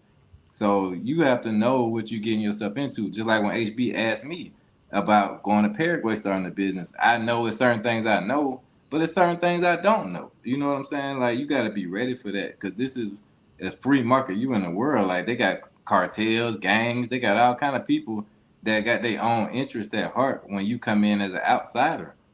So... No, facts, man. Facts. Just like with that cat that was up in Barranquilla when he, bought this property, and it was around COVID and stuff. And then he is like, this dude literally, and I kept telling people this was self-inflicted. This guy went up there. He rushed it. Okay, he rushed the whole project to get this place. It was basically a lot of apartments, and then it had a restaurant. And then this guy decided during COVID, he's going to kick all the people out the apartment and kick out the guy. And he's on the internet. Hold on, bro. It gets better. And he was on the internet telling people he was going to do this. And the dude said, yeah, I'm going to probably go ahead on and kick that dude in the kitchen out and then cook my own food. Instead of saying, I'm not going to mess with these people rent, which they wouldn't have had no problem. I'm not going to mess with this dude in the kitchen. I'd be like, hey, man, can we cook something together to make this better? Instead of, integrating, he did a straight takeover, didn't speak no Spanish, didn't understand any lay of the land. It's like you just sold all your stuff in Atlanta, okay? And he was from Atlanta. He sold all this stuff from Atlanta, and then went down to Colombia during COVID. And you're going to kick everybody out, and guess what ended up happening? He got popped in the head, and everybody else, look, they got his money. We don't even, still to this day, we don't even know what happened to that property and the money. We don't even know what happened to that property. It was in his name, but we don't even know what happened to it. And them same people end up not moving, and that same cook end up staying in that darn, restaurant. Miguel, you heard that story, right? Yeah. I know. Am I on point about it, or is everything like? Correct me if I'm wrong. Nah, you're absolutely right. I'm sorry, guys. I gotta close down soon. All right, no problem. I already subscribed to your channel too, Miss Lady. Appreciate it. All right, cool. Thank you. I appreciate that. I'm gonna go live again. I'm gonna try to stay consistent with it because I hope so. I look forward to seeing more of your stuff. Yeah, I appreciate you. All right, cuz. All right, good night, all. Guy. Cuz I text you on WhatsApp. You ain't even look at it. Like, hold on.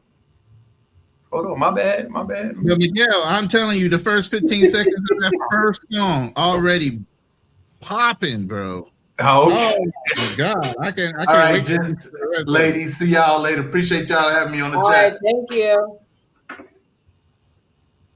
All right, y'all. Any last words before I close down? No, do your thing, Meech. This is your world. All right, man. I appreciate everybody for coming up here. All these new faces. Is this from your side, Ronan? I'm just loving it. Okay. You know, I help out where I can, you know. Yeah, I'm HB Gone Global, the problem child. You know what I'm saying? Yes, he is. So, you know what I'm saying? Can y'all drop y'all YouTube channels in the chat real quick? I want to make sure I'm subscribed to everybody. She's not talking to you, big HB. She don't want your shit.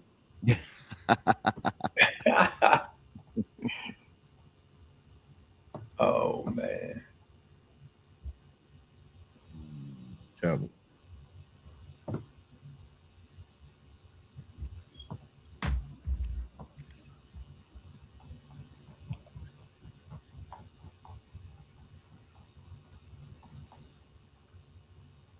Yeah, I'm redone. I gotta redo my whole channel, so I'm not even going to drop it right now. So I'm about to come out brand new. When Yeah. Yeah. Hey man, every time they come out with new AI, they just came out with Claude Fabe. I'm about to redo my whole website. And HB over there fucking hey man, trolling my ass. None of the pictures look like you, nigga. you try to de-age yourself and shit. Big fat guy. Yeah, man. I'm about to my music channel up. I'm doing some stuff, man. I'm over here. I'm actually over here in Florida right now. I had a couple of appointments. I'm trying to get the rest of. You remember that old commercial? Is my money and I want it now. So I'm trying to get right. Yeah. So I'm going through the process right now with SSDI. Hey, no, we need to talk offline on WhatsApp, man. When you ready to hit it, man? You know what I'm saying? Yeah. Well, let me get the gang all back together. You know, this is the boy. For sure. This is your boy Black Man Travels, man. I've been doing this YouTube thing for a couple of years, but I didn't take it serious. Well, I do have a website that I do take serious. I used to be a travel blogger, talk about all my travels, health, wellness, relationship, business, and I'm glad to be back, man. Roland is my big brother. Follow my boy Fearless. We used to do the Lions Den, and we'll be back at it, man. I had to take a break from all this madness, but I'm back. It's great to be back, and definitely, if you guys want me to jump on your live streams, man, let me know. I'm more than happy to join in and talk about travel, business, relationships, health. Definitely health, guys. Go see the doctor, and that's it, man. That's the story too. Yeah. I appreciate you for coming on the channel. I just subscribed to your channel also, and to HB's channel also. Lord Jesus, you're getting more corrupted now. Why? Is HB a bad influence or something? What's going on? Oh, absolutely, is a Marine.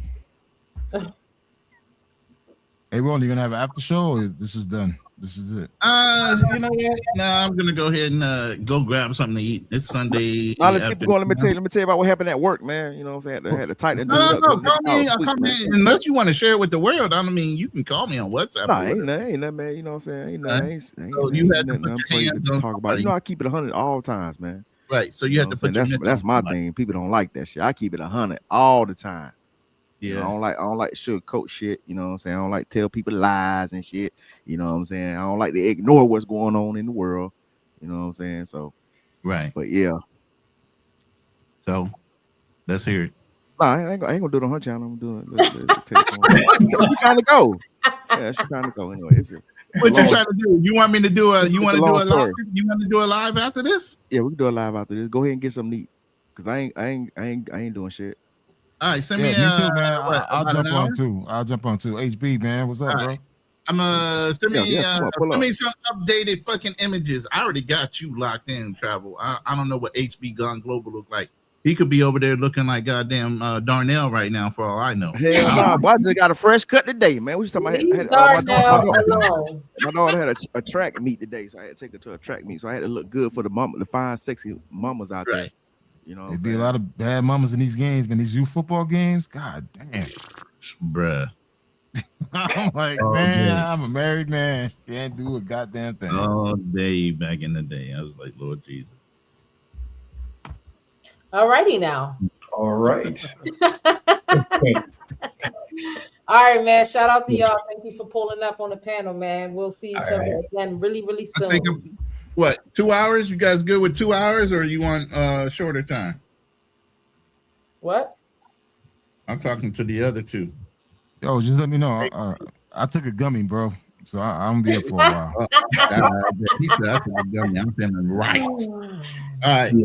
Hey, man. G, you good? I know you on the West Coast, so you ain't really scared about time. No, I'm good. All right. Give me about 35, 40 minutes. I'm gonna do Make it 20 minutes, dog. 20 minutes, eat a goddamn sandwich, and come back online, man. He just told you he on a gummy. What you mean 45 minutes? Yeah, dog. 20 minutes, dog. It takes you 20 minutes to eat a sandwich and come back online, man. Wait. You on a gummy, right? That means I'm gonna give you 20 minutes for your ass to sleep over there. I ain't gonna sleep. I never slept on a goddamn line. Stop that shit, man. I was like, yeah. All right, Miguel, you in? You coming on, Miguel? You coming back? Yeah, I'm gonna refresh my drink and then shit. 20 minutes, man. 20 minutes to eat a goddamn sandwich, man. 20 minutes. 20 minutes. You gonna tell my lady to fix me something in 20 minutes? That's very rude of you. 20 She minutes. didn't have to meet you. Only got 20 minutes, man. That's I'm got a waiting. bad opinion of you. But anyway, 20 minutes, yeah, okay. man. I'll do it 20 20 minutes. I gotta kick out a thumbnail and then I'll go ahead and load it up. 20 minutes. All right, for sure. All All right, so I'll take it easy, man. All right, I'm gonna use Miguel's song as an intro. All right. I'm keeping off. Bye. Bye. Bye. Bye.